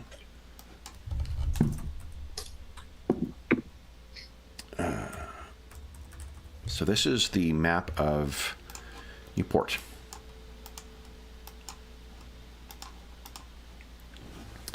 And the Untersee boat is, you can see there, quayside on the, what is that? Where's the north on here? I think north is to the top of this map, if I recall. So it'd be the south side, I suppose, of the channel.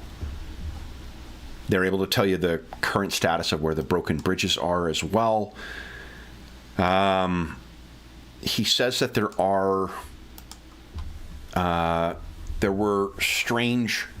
Not only were there SS there as well, and you guys would know this as well. Remember, the SS is not part of the proper Wehrmacht. They are a political apparatus that is attached to. There are the Waffen-SS that are sort of titularly part of the, or supposed to be part of the Wehrmacht as well. But this is like Sonderkommand group kind of stuff, like their special forces or special operations, I suppose. He also says that there were two mastermen among them as well, two special troops. A woman who could fly and who had lightning at her command, and a man who wore some kind of enormous, bizarre suit of armor, like a modern-day Ritter, he said, a modern-day knight. Yeah, I think you can. Let's see here. Do you... what would it be? What would it be? I think you can give us a common knowledge at -4 on this angel. There's a chance you may have heard of who this... look at that! So clearly Angel was studying his details before. One, I'll tell you who these agents are. You know, these are sort of like Nazi super agents. One goes by the name Blitzkrieger, or Lightning Warrior in English. This is what Blitzkrieger looks like. The other is Stahlritter, or Steel Knight. And he...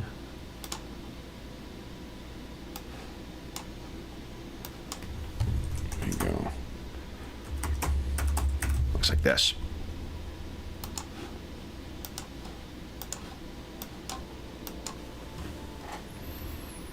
So you've seen briefings on the two of them. Stahlritter, it seems to just be, he has some kind of high technology or like advanced technology armor, and otherwise, like, just he's a melee fighter. Impressive, and like it boosts his strength and so forth. So like he's a dangerous hand-to-hand adversary. Blitzkrieger, though, she seems to be a full-on parahuman. Like she seems to have the ability to fly, to control weather. You may actually have her to thank for this shit weather in here, now that you think of it.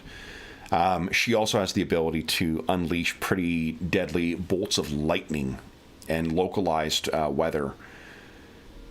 So those two seem to be in concert, and there is a small older man who seems to fit the description you had of Valpurgin.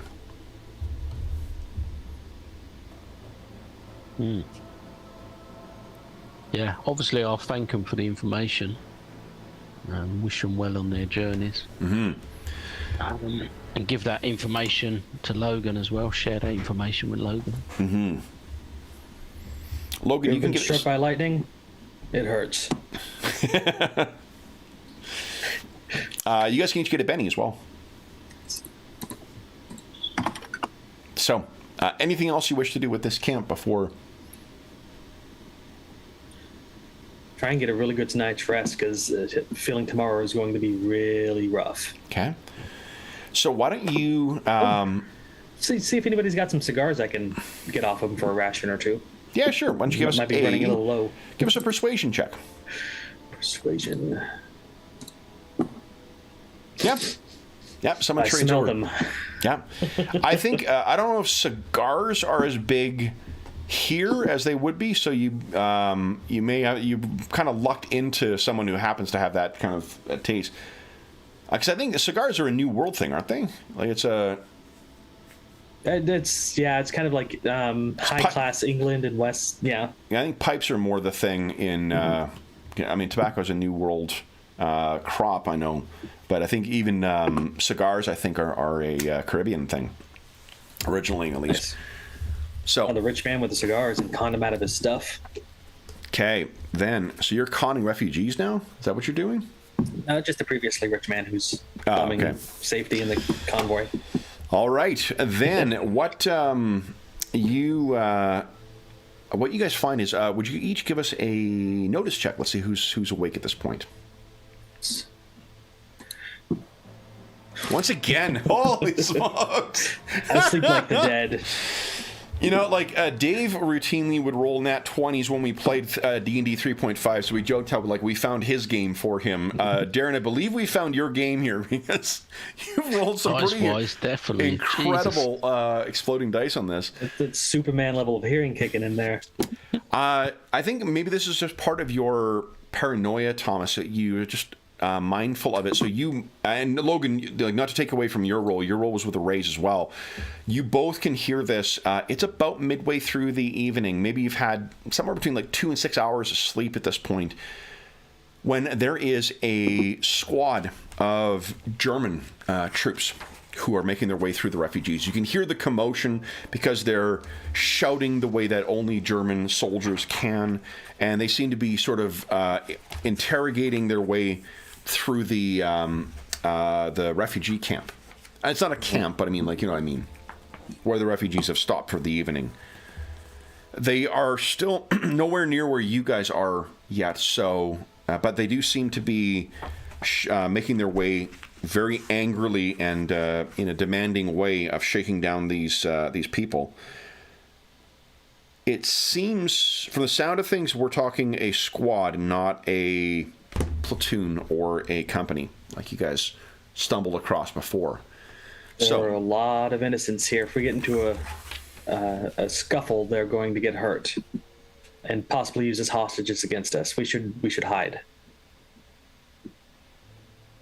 Yeah, I mean, at this point, is there much in the way of violence, or is it just a lot of shouting and poking? No one's been shot. No one's been shot. No one's been stabbed or anything like that. But the demands are coming at the barrel of a gun. And what can we work out what they're actually looking for? Are they looking for someone specifically, or Let's do something? this. To give some structure to the scene, let's just get everyone some cards here. Ooh. And I think, didn't I load my generic Nazi troop here? There we go. Okay, so there's the Nazis.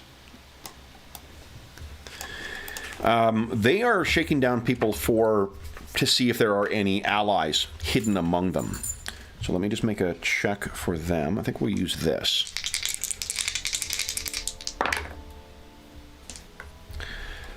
It seems as if the refugee group itself is maybe 60 people, and these are not like a unified singular group. There's all sorts of folks who have suddenly been driven from their homes, or they're opportunistic. I think that rich dude that you took the cigar from, he's talking to them and is gesturing over in your direction. Had that coming. That Canadian accent is hard to hide, bub. Well, yeah. Cigars are a hindrance for me, so it's got to play into the narrative. No, it's great. That's great. Angel, you're up next. What do you want to do?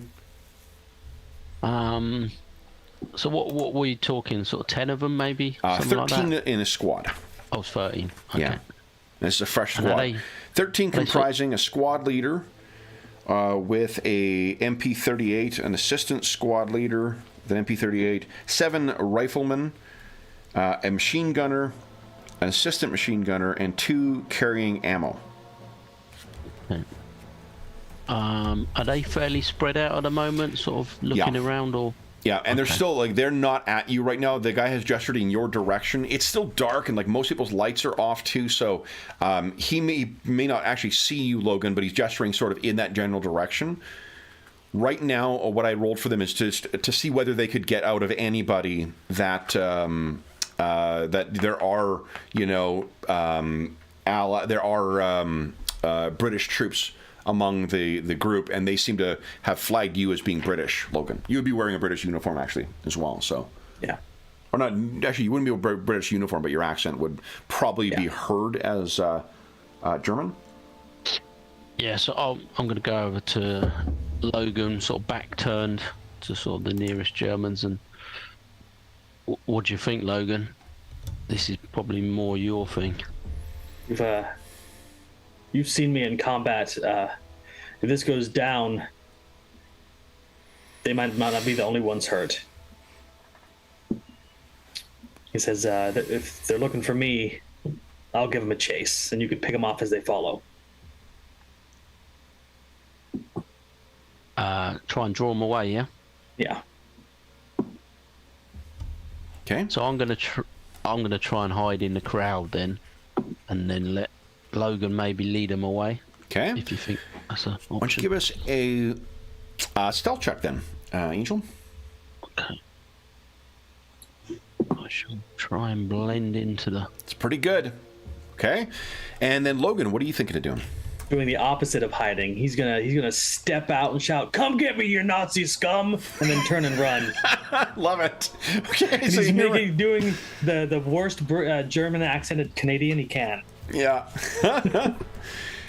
So let me set up a squad He's here. gonna be like dodging and weaving, just trying to stay at a line of fire. It's funny. I think that it's possible that when they heard your accent, that they may have thought that you were Irish, and I say that because when I worked for BT when I lived in Scotland, I would routinely have people ask me what part of Ireland I was from because of the hard R's. Yeah, like I don't sound fucking Irish, but I guess to their ears, because of the hard R, it just sounded Irish as opposed to. Well, and at the time too, there had just been an ITV report about how many call centers were offloaded to India, so they didn't assume I was Indian; they assumed I was Irish. Nice. Okay. So as soon as they're clear of the crowds, shoot them. So there's our Shoot them. squad. Let's draw things. So are you grabbing your Tommy gun then too, Logan? Oh yeah, I'm bringing my Tommy gun, but I'm trying to stay out of the range and hopefully Thomas with his little pistol. Ace for Thomas, 5 for Logan, and Joker. I get a Benny. And I get to go whenever I want, which means there's going to be a lot of Germans unloading at Logan before he gets a chance to run away. Oh, yeah, they whipped around real quick, didn't they? Yeah.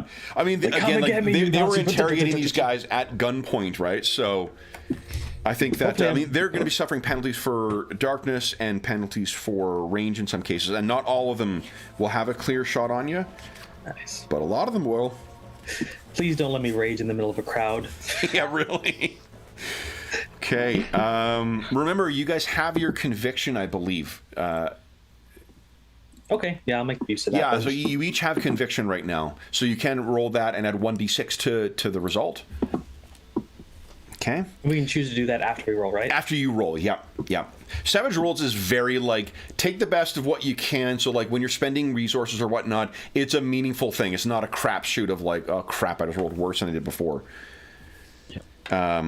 They are very hero-focused in that sense. Okay, so soldier, here we go. I thought so. Okay, shooting. All right, so there are 13 in there, and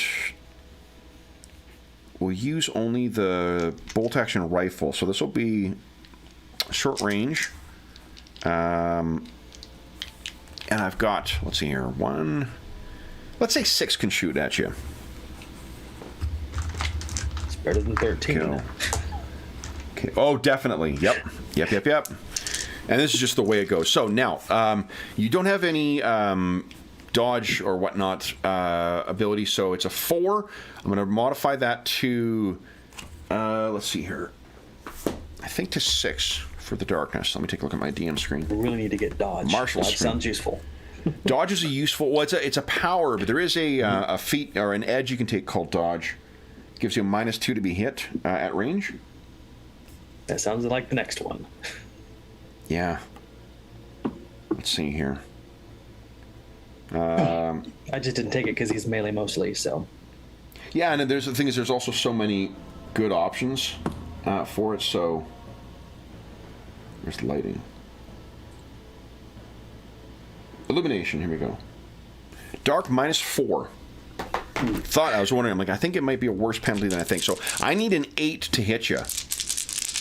So let's see here. I got 1 6. I got an 8, just enough.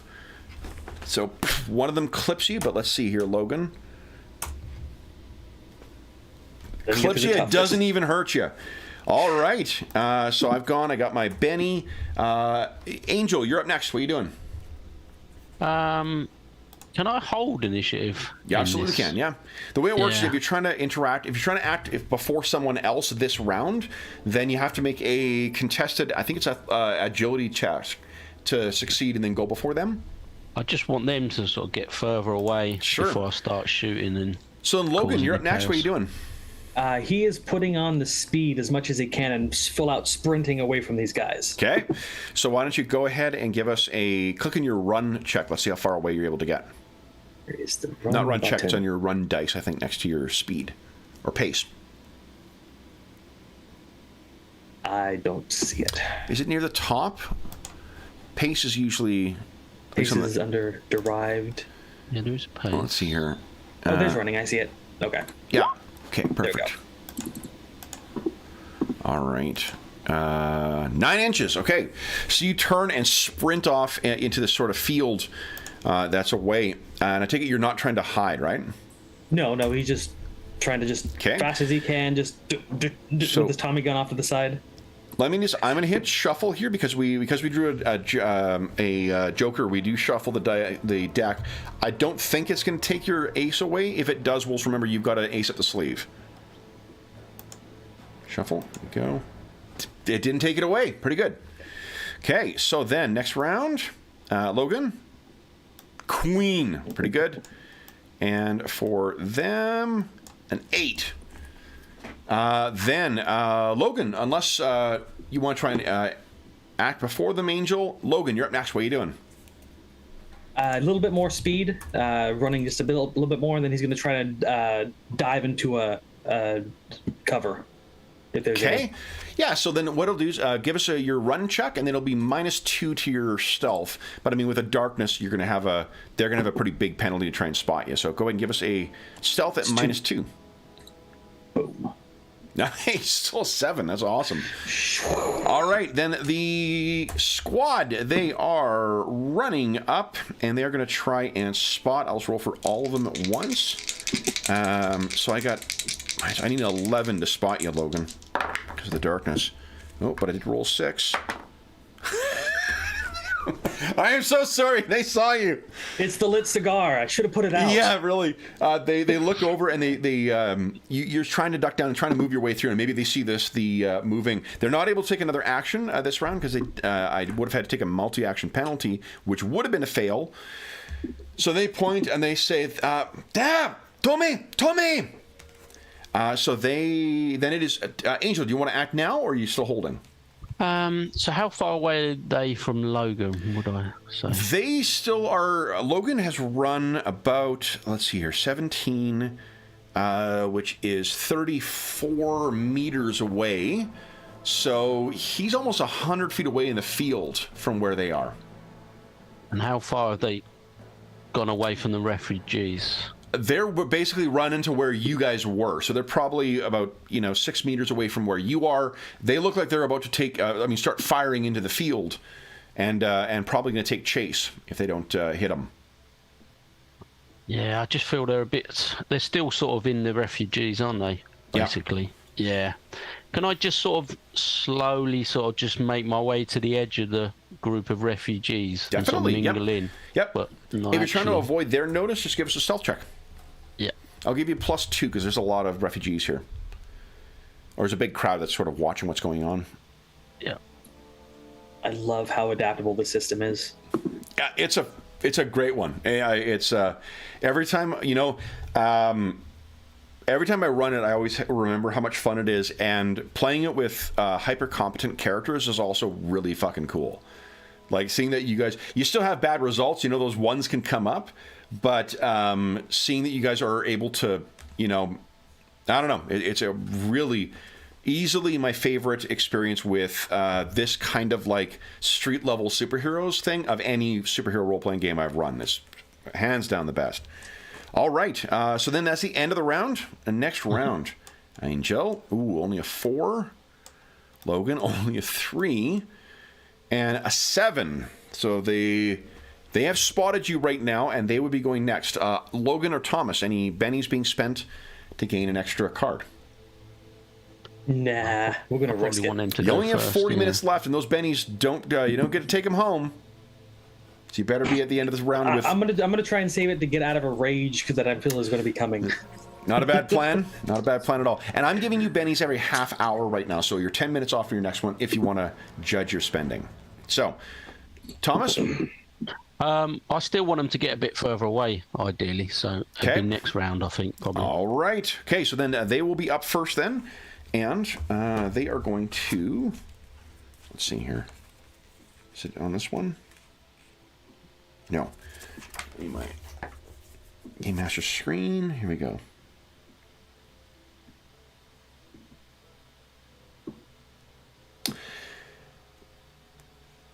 Okay. I think they're all just going to fire at you, Logan. Now, they have -4 for the darkness penalties. So I'm only... And I think there's only probably... I rolled 6 last time. I'll add 3 more this time to it. Hopefully I got far enough away from them. Woo. Yeah. Let's see. And let's see here. That is an 8. I'm trying to think if there's any other penalties that I would apply here. I think that's it. So the only thing I can think of is range penalties, but darkness is that right? You are currently only 17 inches away. Short range for their rifles is a 24. That's right. You disabled action. Yeah. So the what are they? The MP34s, the little grease gun things. I think those things would my be Tommy gun, and I was like, oh, mine's short range. Yeah. Okay, so here we go. They are opening fire. I need an 8 to hit you. I rolled 1, 2 6s, so there's possible 2 hits here. One of them misses. Only 1 hit once again. So they're just opening up, into the field where you are. This grain is offering very little in the way of armor. Holy shit! So, but again, soak that. You can soak that, but you're only soaking 4. Okay. 4 is the maximum you have because of the rules, the superhero rules. So, go ahead and give us a soak roll. That's 1. Now, you could spend a Benny and re-roll that if you like. I have to spend a Benny to to use it anyway, so I'd use all my bennies. It would be. You get another benny in 8 minutes, but right now that would bring it down to 3. You'd be suffering 3 wounds. Is that good enough for you? No. I'll re-roll it. Okay. Where is this open again? Come on. Come on, dice gods. There you go. All right. So you're soaking 2. You would suffer 2 wounds from it. And now I need to make a check not to go into a berserk. Actually, let me double check because I think it's physical damage. This is physical damage. Okay. Yeah. So smarts. Come on. And you are shaken as well. So I didn't put my. No, he's totally in a rage now.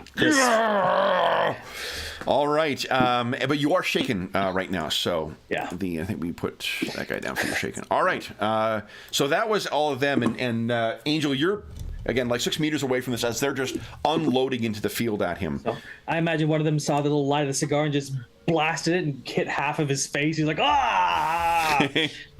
Angel, what do you wish to do? How grouped up are they?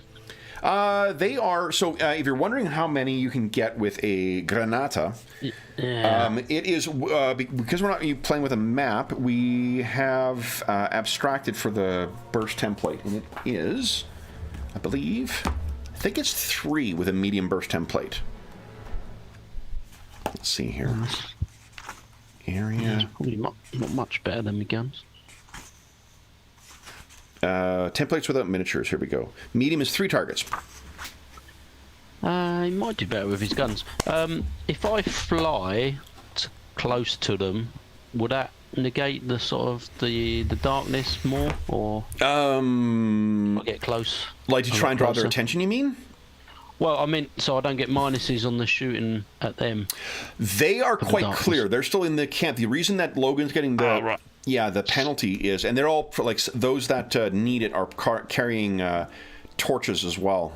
I mean that in the British sense, not the D&D sense. Yeah. The other thing is, what's your speed when you're flying again? 90.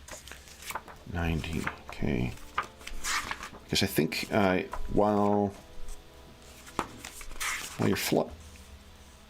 Yeah, so -1 to hit you when you're flying as well, on top of your other penalties. Bloody hell. Okay. Yeah, so I'll take to the skies. Okay. And take a couple of shots. Okay. And then what is the range that you'll be at? I just didn't think of it before. Check the range of your Colt Peacemakers. It's 12, 24, and 48. 12. Okay, so easily, as long as you stay within 12, you're not going to suffer any range penalties. Yeah, I'm going to keep close, and I'll be above them, basically. Okay. So, so again, trying to draw go ahead with your first shot. I'll be shooting at the ones closer to the refugees, so they don't, hopefully... Okay. That is a hit with a raise. Let's go ahead and roll damage. I figured out how to reduce penalties from wounds without punching the dice rolls. Oh, nice. How do you do that? There's a cog where you can tell it to ignore up to 2 wounds under the convigs. That's the character sheet's so good for this. Okay, so that's 1 down. So good. A second shot. That's a hit with a raise. Go ahead and roll damage. That's the second one. That is 15 points of damage. So yeah, 2 are down. I will also point out you can do a multi-action. You take -2 to all of your actions for taking a second attack. You could fire 3 times then. Right. Yeah. So I might do that next turn. Yep. Okay. Then it is Logan's turn. Okay. Multi-action. Could I potentially reach them if I flat out ran and attacked them? You can't. So one of the things in this game is you can't do like with D&D where you're like suddenly super speed thing. You can run and still make your attack, but movement is separate from actions. Okay. So they move close to me, so I could potentially reach them with a run action, right? No, they are 19. I think it was. What'd you move? They are 17 inches away. So maybe I don't think so, but so they're 17 inches away from you right now. Okay. Because Berserk says I can't use anything that requires wit or concentration. So you're running directly towards him, I think. Could he? That's going to leave him open, though. So if you're thinking of any way to try and game it so you're not doing it, you are not recognizing what you're doing. No, I understand. I'm just trying to get my head around it. So, yeah, he's going to do it, but we'll try unshaking himself first. And Oh, yeah, from right. He's there. shaken anyway, so that's right. He may not be able to move. So go ahead and give us a... Boom. Nope, he's... Oh, no, I got the wild dice. Yes. Okay, so he stands up and... But then roll your regeneration, too. Yep, Oh. nice. Oh, those wounds are all healed. Yeah, so both those wounds are gone. Shit. So he stands up and their torches are illuminating, but his flesh is knitting back together from the bullet wound in his skull, and he just claws and he runs at them, just straight on. So give us a run check. Let's see how close you get. Come on, explode. Oh, damn. Run and dice can't explode. I wish. It is a good idea, though. So you're running you're through this field, those claws out. You are And he is just screaming. 10 inches away from them. So that is 20 meters. That's about 60 feet away from them. I could All right. potentially reach them if I rolled high enough on my run, though. Yeah, next round, see. absolutely. All right, here we go. Anna wishes you luck. First, Joker. Go for, oh, and the Nazis queen. I don't have a Benny. But they're You getting guys shot from get a behind, Benny. so- It's 10:30. Oh, that's... Anyone want to spend a Benny to get a card? Yes. Okay. I take it you're not trying to recover from Berserk? Because you would have done that at the end of last round if you wanted to. No. Okay. Ace! Logan's up first. Thomas, you spending a card? Or- Nah, let Logan have his glory. Okay. Okay, so he's just running in, and if he reaches them, he's gonna rip into them with a frenzy attack. Here we go. Oh, so close. You are 2 inches away from them. Okay. What can I do from 2 inches away? I'm just gonna Present scream a at them. very tempting target. Intimidate attack. Just howl. And, You can try Can't use- a test. Yeah, I think I'd let you do that. yeah. So why don't Can't you give use us... a Tommy gun on them, no? That uses concentration or wit. Yeah. And he's got his bone claws out, so Yeah, his I wrists are didn't know. locked. Yeah, as long as he's berserk, he's sort of out of control. So, but give us an intimidation roll, though. Okay. Are they distracted or are they vulnerable? It'd be one guy. I'm gonna say distracted. Okay. So -2 to hit you. Okay. Then it is... Gonna count out my frenzy. No, Nazis' my wild turn. strike. So. Okay, so then I'll roll for the guy who's up -2 to hit you. You're closer now, so I'm going to put the penalties only at -2 for that. The first guy still needs an 8 to hit you because of he's terrified of you. That's a miss. And then I have 1, 2, 3, 4, 5. I'll use on you. My toughness is higher though, so. Yes, here. Actually, I'll move one down. I'm going to save. So I'll do 4 on you, Logan. This is a 6. I need to hit you with everything. They all miss. Oh, what? But let's spend some bennies. How far be it from me to tell you to end the session without bennies when... Totally do it. I didn't expect Oh, to miss. 1 hit. Just a hit, not a raise. So you are clipped again, Logan. This time taking 12. I think you're shaken, right? My toughness is 10 now, so yeah, that shakes me. Just shaking you, okay. Okay, so you're shaken. And then I've got... so that was only 4. That was 5 because of the other guy. I've got my 2 guys with the... I think the grease guns.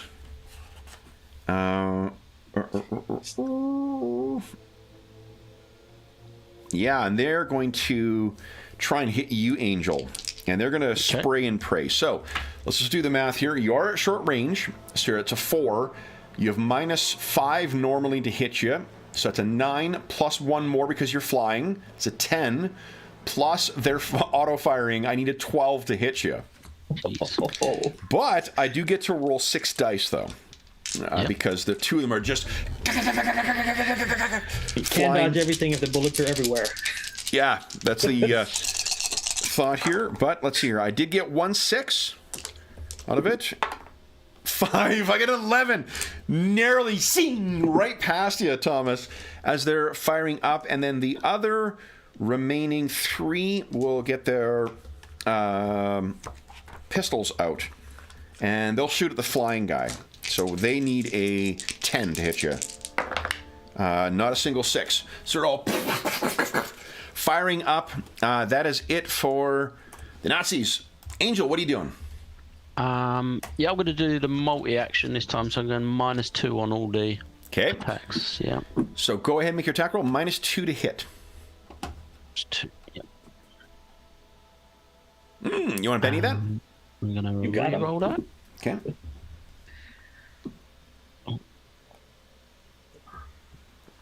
But there is a re-roll button on there too. Yeah, but it doesn't put the modifier in. Oh, doesn't it? Doesn't it? No. Oh no, it For prompts some you. reason. Does for me. When I hit re-roll, He's got his prompts me. modifier was in there. Yeah, it's -2. Yeah, at the prompts bottom. me for modifier. Oh, no, but I mean, I have to write it in again.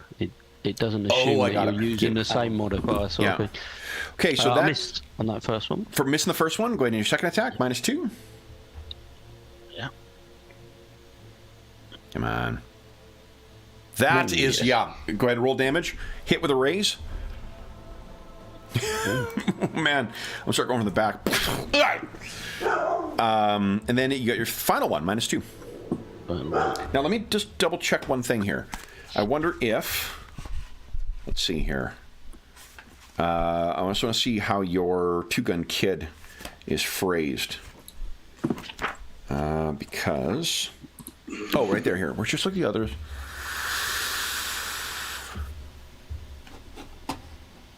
Yeah, it does count as a second action. So, yeah, it doesn't mean that you get to...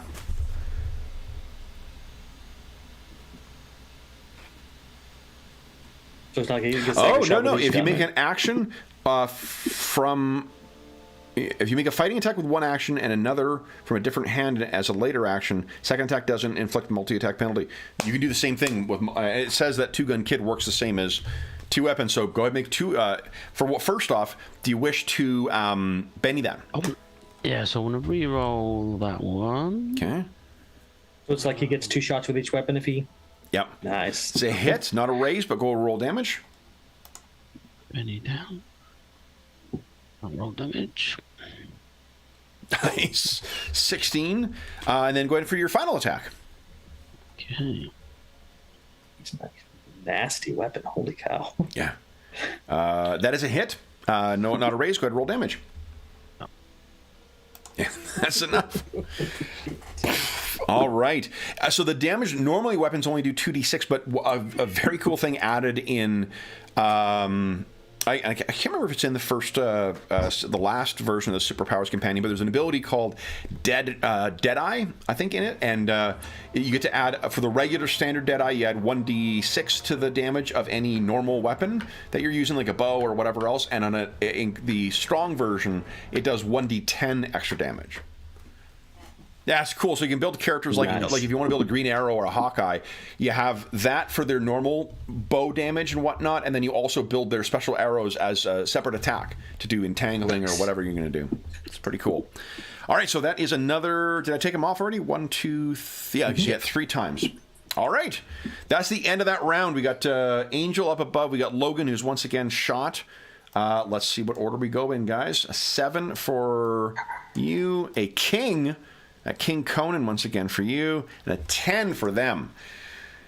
I'm not spending... I got 1 Benny left. I'll save that for a reroll for next time. Thomas, are you spending a Benny to get a new card, or are you going to go after the Nazis? No, I'm gonna stick with that. Okay. Logan, go ahead and roll to unshake. Yep. You able to act this round? So he gets clipped in the shoulder last round, shakes him, he just shrugs it off, flares his claws, and just runs into the group of them, just sweeps at him. Okay, so go. Yeah, you're able to move in without... Can you do sweep twice if you take the -2 penalty? No, I don't think so. Let's see here. Will you be -4 to hit then, in total for each of the sweeps? Yeah. Well, let's see. I mean that does seem very Savage Worldy to do. Let's see. Allows you to make a single... a fighter may only perform a sweep once per turn. It cannot be combined with Frenzy. So if I do a sweep and then a normal attack... What you could do is, your Frenzy allows you to roll an extra dice whenever you're making a melee attack roll, so you could do multi-action. Okay. You're already wild striking, so you wouldn't take a penalty to it. You would jump in and do basically like 2 skill dice, 1 wild dice once, and then 2 skill dice and 1 wild dice a second time, taking a net... and just no penalty one way or the other. Okay, so we'll do that. We'll run in and do a frenzy. Okay. So you race in, so go ahead and make your first attack. This is no modifiers. That's a hit with a raise. Go ahead and roll damage. Yeah. Swat! You bury that first kid down to the ground with your claws. Go ahead and make your... This is your second skill dice. We're looking just the skill dice here. Okay, so... And just to roll the damage again? No, just re-roll your bone claws. And just see if you hit. That's a hit with a raise. Because what we do is we would look... you could use the wild dice to hit with one, and we'd look at both of the skill dice and take the better of the two. Okay, so that's a hit. Go ahead and roll damage. Hit with a raise again. Click. Yep. Another one down. Then your second round of attacks. Go ahead and roll Bone Claw attack once again. -2 or no penalty. Yeah, because multi-attack penalties apply on everything, but because you're wild striking, they're going to have +2 to hit you. That's a hit, not a raise. Go ahead and roll damage. It's fine with me. I'm going to eviscerate them. Yep. So he runs in, he stabs in and pivots and slams the other guy with his claw. Go ahead and reroll. Reroll one more time. You got one more frenzy dice. We're looking just at the skill dice here. Reroll the attack. Just reroll the attack, please. Yeah. Okay, sorry. There it is. And that's a hit with a raise. That's what I wanted to see, is because your other attacks, both of those did not have raises. And your skill dice is a raise. Go ahead and roll damage with the raise. 9 points of damage, which is enough to take him down. Just barely. And then I would like to try to pull myself out of this, but I think I get additional -2 because I did extra actions, right? The multi-action penalty. Let me think here. I don't know if it would. I think that's only to your actions, and this is a free action. Right. Okay, so go ahead and give it. But it is at -2, so it's smarts -2. So nice. No. Oh, you didn't apply the -2. No. I got a 3. So nope, not this round. All right, then it is the Nazis. I think with this maniac tearing through their squad. First, I'm going to make a spirit check for them. Run. See if they I would like to slice. No, they're turning and running. So they turn and race off into the crowd. Let's see how far they get. So they are 10 yards away. Ah! Gott in Himmel! Then it is your turn, Angel. So are they running through the refugees away Yes. from them? Shit. Yeah. Shit. Okay. Can I take a clear shot at them, or are they getting... absolutely. You can easily keep pace. With how fast you can move, you can easily keep pace and be on top of them. Do you want to do that multi-attack thing once again? I think I will. Yeah. Try and take all of them out. Okay. Yeah, I'll try and take them. All right. So go ahead and start making your attacks at -2. Okay. Anna says good luck. That is a hit, not a raise. Go ahead and roll damage. Yeah. 9 is enough to take the first one down. Go ahead, your second attack. 1. Hit with a raise. Go ahead and roll damage. Another one down. Hit, not a hit with a raise, actually. Go ahead and roll damage. 25. And your final one. There we go. Let's see. Hit, not a raise. Go ahead and roll damage. So you're flying over and your Colt pistols are blazing away. Then let's see here. Logan has, oh boy, 6 meters away, there is a whole bunch of civilians. So Queen for Angel. I was hoping for a Joker for you because you get +2 to your rolls when you get a Joker as well. So, Angel, you can see Logan is just like howling like an animal, turning with his bloody claws. He's about to run into the refugees. So I'm going to fly over and just pick him up.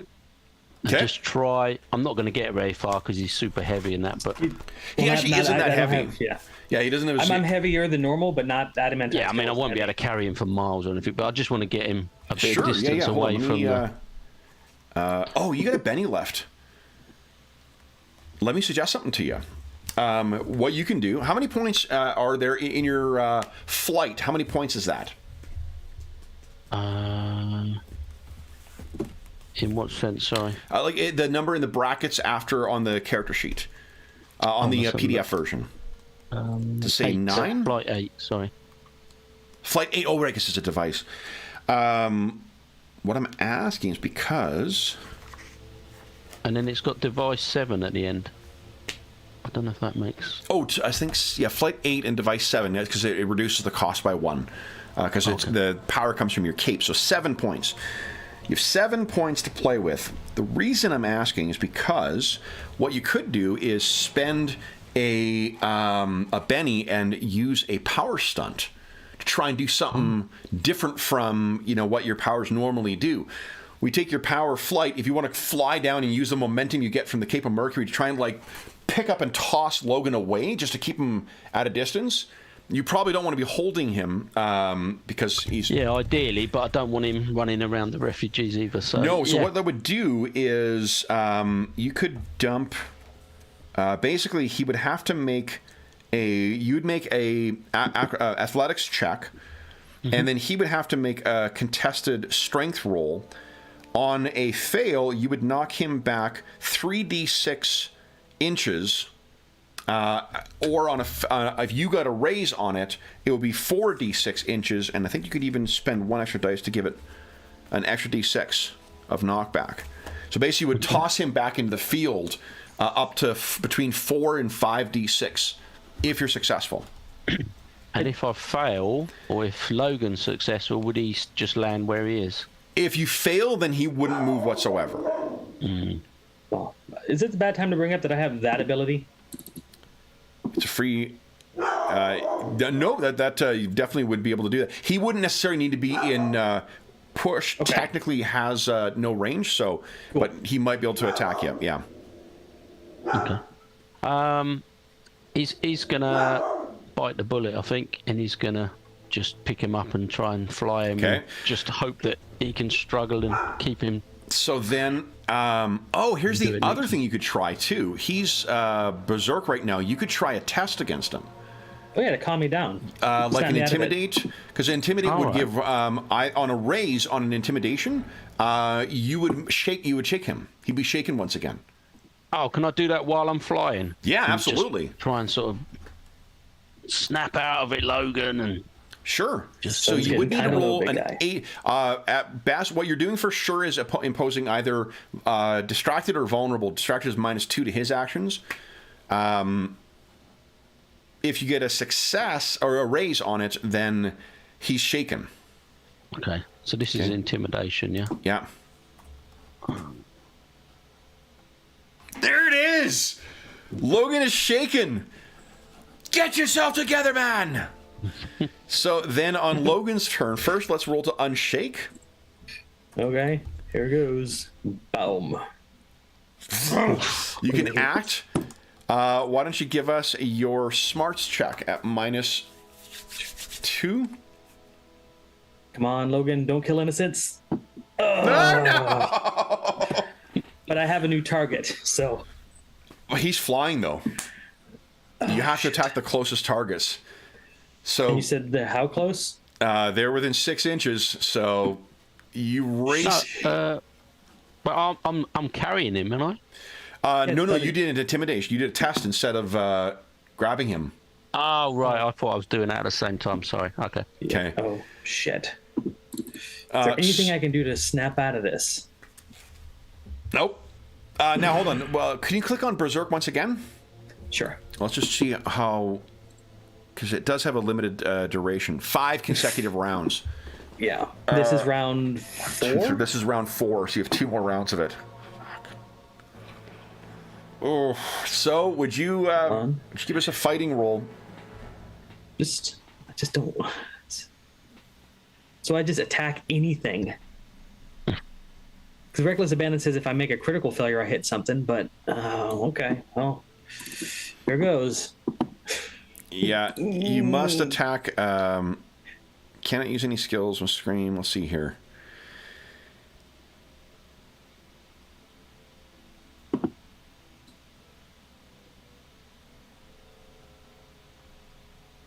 Let me see here. I'm just going to read it in the rule book and see, because I don't want to make you do stuff that I mean, it's going to tear him up, but he is ruthless. It's not outside well, of his... this is the classic, Logan bit, is that he just has no fucking control over himself when he gets injured. Okay, here we go. Berserk. No longer injured, so... Jeez. Here it is.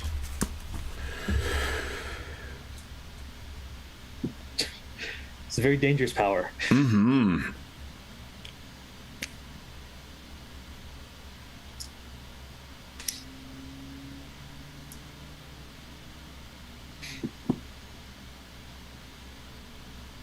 Oh. Could I roll my conviction? Yes. Yes, you can. It's a D6, right? Yep. Come on, give me a 3. Yes! There you go! So you so see, he goes, you look at them.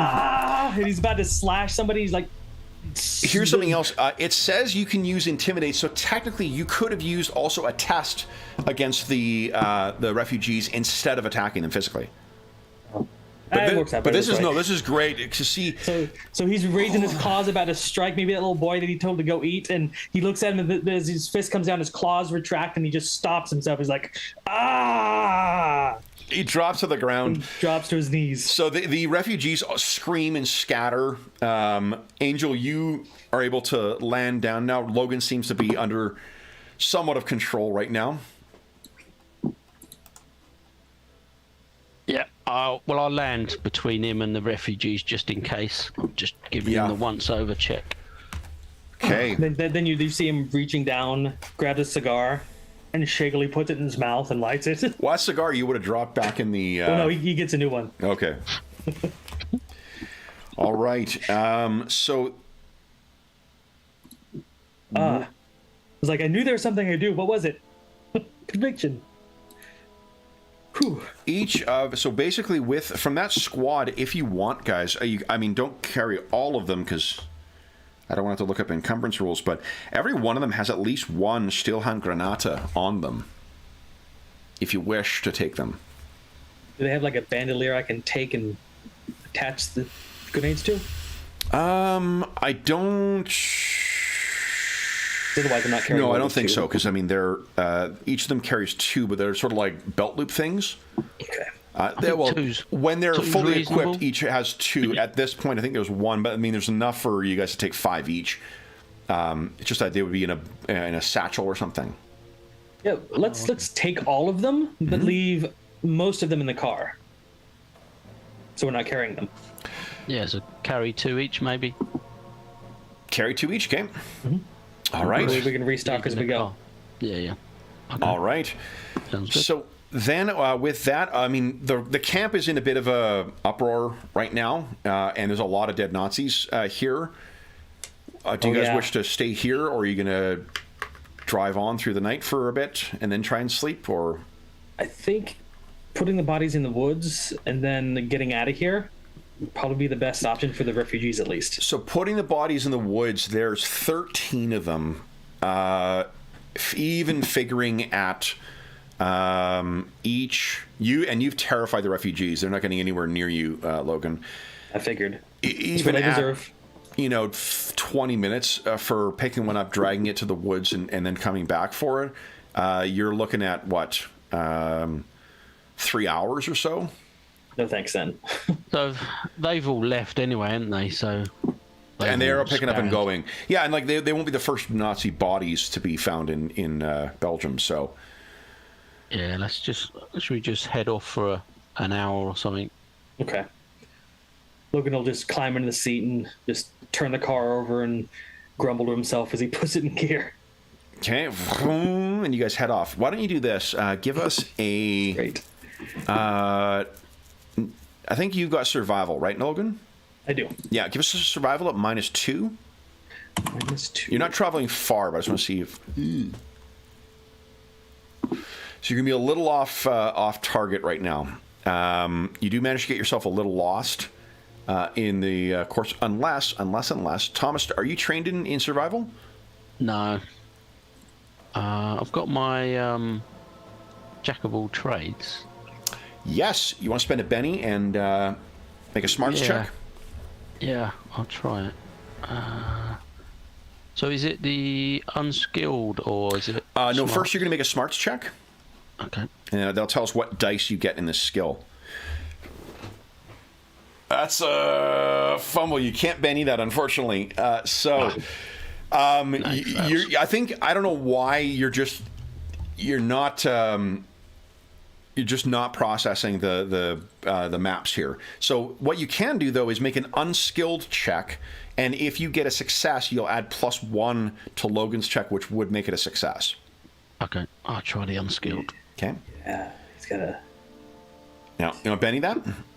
I'll give it a reroll. Yeah, 8 minutes left in the session, so no. Okay. So I think what we find is then Logan, would you give us a driving check at -2? See if you go off the road. A lot of -2 is because we're fatigued. No, it's just the circumstances. Darkness. Yeah. Darn. Okay. Driving. Even with the lights -2. on. I'm not very good at driving. I got it, but close. Oh no, Benny's left. So I think what you find is, unfortunately, you're trying to follow the map, and Thomas, you're trying to give directions for this, and this is not because you're a bad driver. Like, this is extraordinarily bad circumstances. You may even be driving with the lights off to avoid taking fire. That's what I'm imagining. Yeah. Right. So you just and they're very high up. So I think where you hit one point where it whoa, and you're going off. Why don't you each give us an agility test, please? Yeah. Rolls over. But you guys are neither of you injured. So the car upside down, sinking into a field.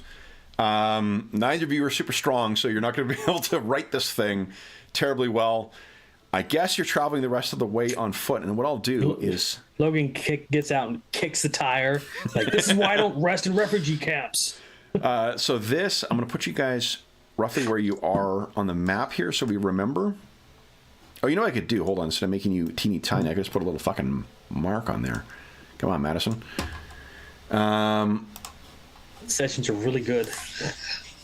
It's... Savage Worlds is really great. And these supers, you guys are doing a fucking awesome job of role-playing these supers. So that brings us to the end of the session, guys. And as promised, unfortunately, I'm not following my own rules. I got one Benny left. Madison, well, come on. thank you. Yeah. All right, so that'll bring us to the end of part 2 of the Heroes of the Sea Savage Marvel session. So for those listening at home, as is always the case, let me make that a little smaller. There we go.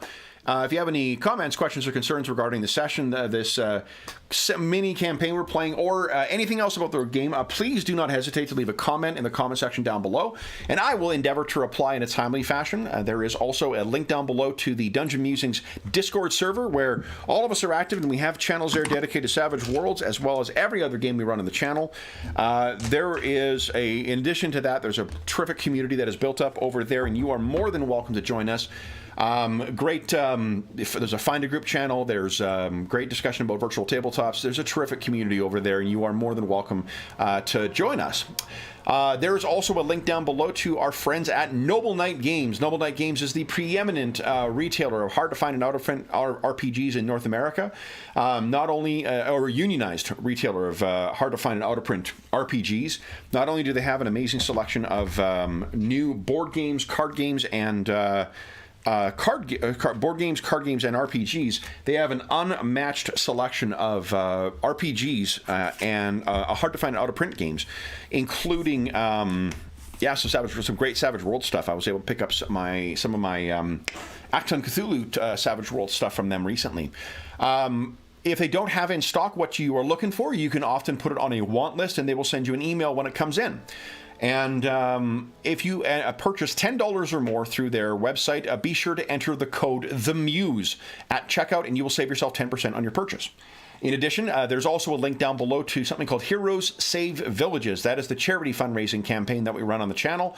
It benefits the SOS Children's Villages International Charity, a really amazing organization active in over 130 countries, benefiting over 80,000 orphan and abandoned children.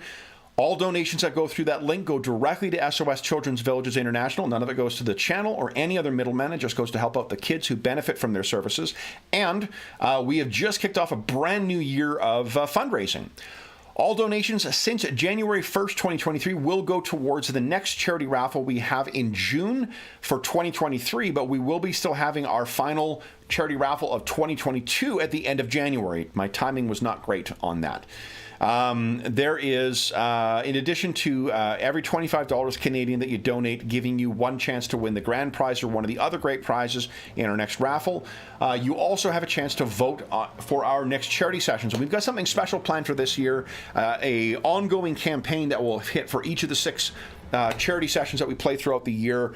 We haven't finalized details on it yet, but we're going to have some, in addition to some great gaming stuff, we have a prize unlike anything else that we've offered in the past, and we're going to have some opportunities for donors to participate in the planning of that campaign. So it should be a very, very exciting year for donors. And again, all donations that go through that link go directly to SOS Children's Villages International. It all just goes out to help those kids. None of it goes to us.